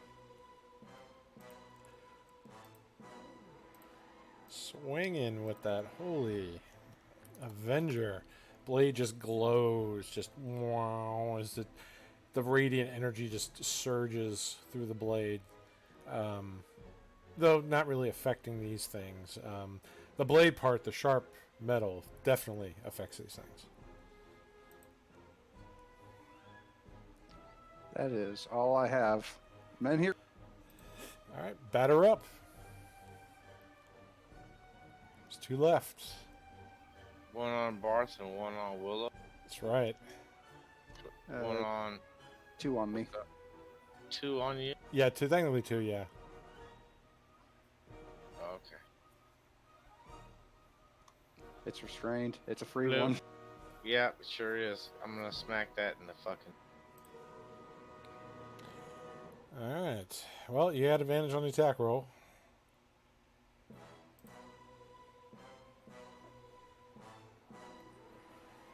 Here we go.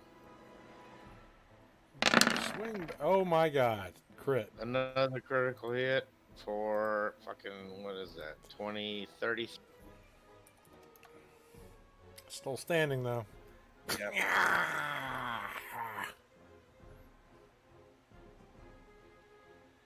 Maul cracks its jaw. Just you see it go askew.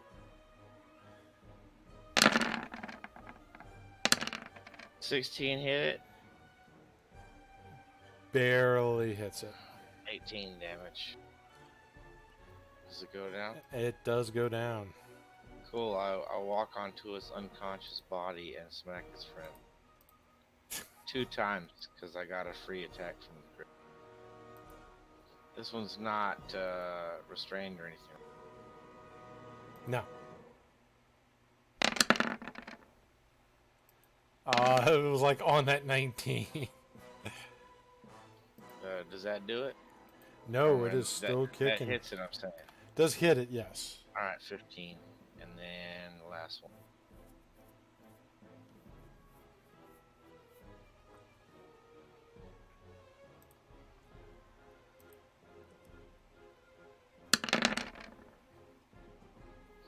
Roll 20 delayed for a second. I know it's teasing. But that one will also make it unconscious. Sweet. The last there you go. the smack. There you Boom. go. Well, Slow motion as it just kind of... Body just kind of does like a top. Just spins from the force of the maul.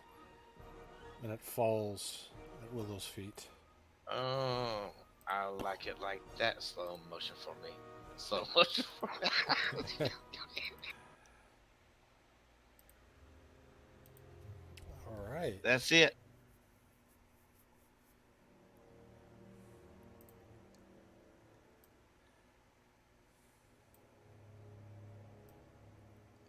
So, the red caps over here are just kind of laughing at the mad caps who just got their asses kind of beat. Some of them died, but for the most part, they're laughing.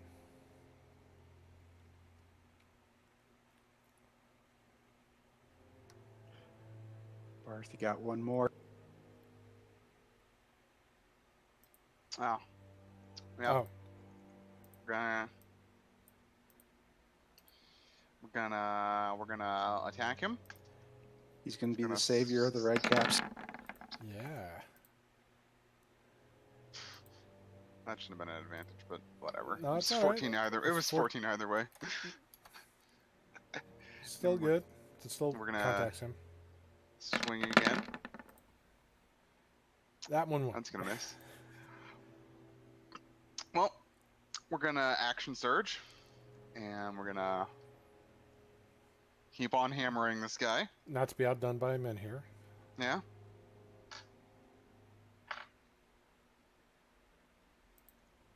Go. Just thinking about it. Yeah. No. Oh, it was worth the wait. It was Yeah. worth the wait. So those are his 2 attacks. So Yeah, so since that is truly the last one here, and that last one was such a nice hit, do you want to tell us what happens next there? oh, he's just gonna brings the blade right down, right through the madcap's skull. Which point the madcap clutches his head in pain, lets out a shriek of pain, and then just collapses to the ground. Okay. It's a little bit of a ruckus there, killing some of the madcaps and plain view. And just to add to it, Willow will shout out, It might be "You some... mess with my family, you mess with my friends. That's what happens. So let's all be friends, okay?" To be fair, they did attack first, so we Oh. defended ourselves. Barth will turn around, spilling his Shadow Blade, and he just sort of brushes his shoulder. Well, that was. Well, I think Fun. I think they got. That's Well, fun I as think fuck, they got the Mr. message. That was fun. Oh. You know it was fun, Bart. Well, I think they got the message.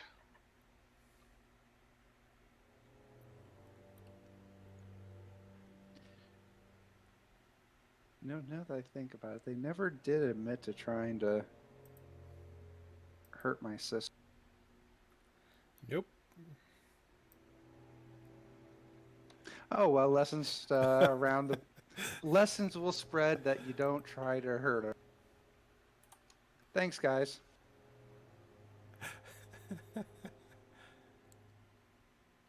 Yeah, well, if they weren't intending to, whoever actually was probably. Well, if they weren't, then whoever actually was probably sees what'll happen to them. So it works out either.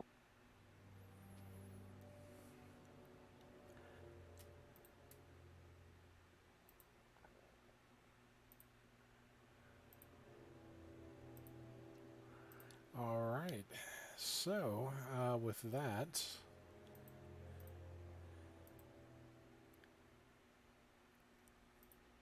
Barnabas comes floating down and, oh, jeez,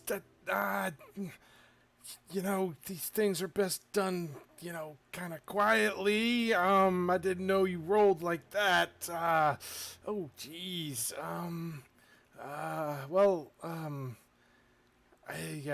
You know what makes that really cool? You know what makes that whole combat really cool? What's that? That was like 12 seconds or less. Yeah. Oh, That was Leonard's. What, 3 rounds? Nope, 2, bro. 2 rounds. That was yeah, it 12 was. seconds or less. We are devastating in that fight right there. That was crazy. So, That's It's like Hawk the Slayer all over again. Dude, I Lightning love you, combats. Dave. I love you, Dave, because I love that fucking movie. I love that movie so much. That's B- classic amazing film right there, and that's actually where Crow is part of what Vanth was based on. Was Crow from Hawk the Slayer? Did you know? Yeah, you mentioned that when you were when you created them. Yeah. But yeah, the fight edits in that were just ridiculous. The whole combats were just like under a minute. Hell yeah, they were like stupid fast because of Crow and the damn crossbow guy. But Barnabas is just like, these things could be should be dealt with, a little quietly. I mean, you did deal with it quickly, but so many witnesses. they were threatening my sister, right? Yeah, that's what I told you. They're gonna kill your sister. That's your sister, Ivy. At 13 on the inside. Even though he's kind of gibbering, he, seems above board with that.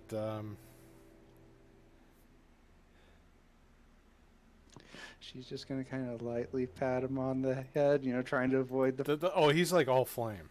It's just. Right, we're gonna make sure the gauntlet hand pats him on the head real. So yeah, let me let me go talk to Maggie, because she's definitely gonna hear about this. A lot of witnesses, but I think your sister's safe now. So you got that, but not sure about what. Yeah, it's gonna be weird. All right, well, good job. Bye. Make sure she knows that they attacked us. We were only defending ourselves. So, with that, day 2 in the fort has started out to be an interesting one, with a flavorless breakfast and a nice ass whooping before lunchtime. What else does the day have to bring for y'all? We'll find out next week. So That's pretty cool. I dig it. Although they did, to be fair, they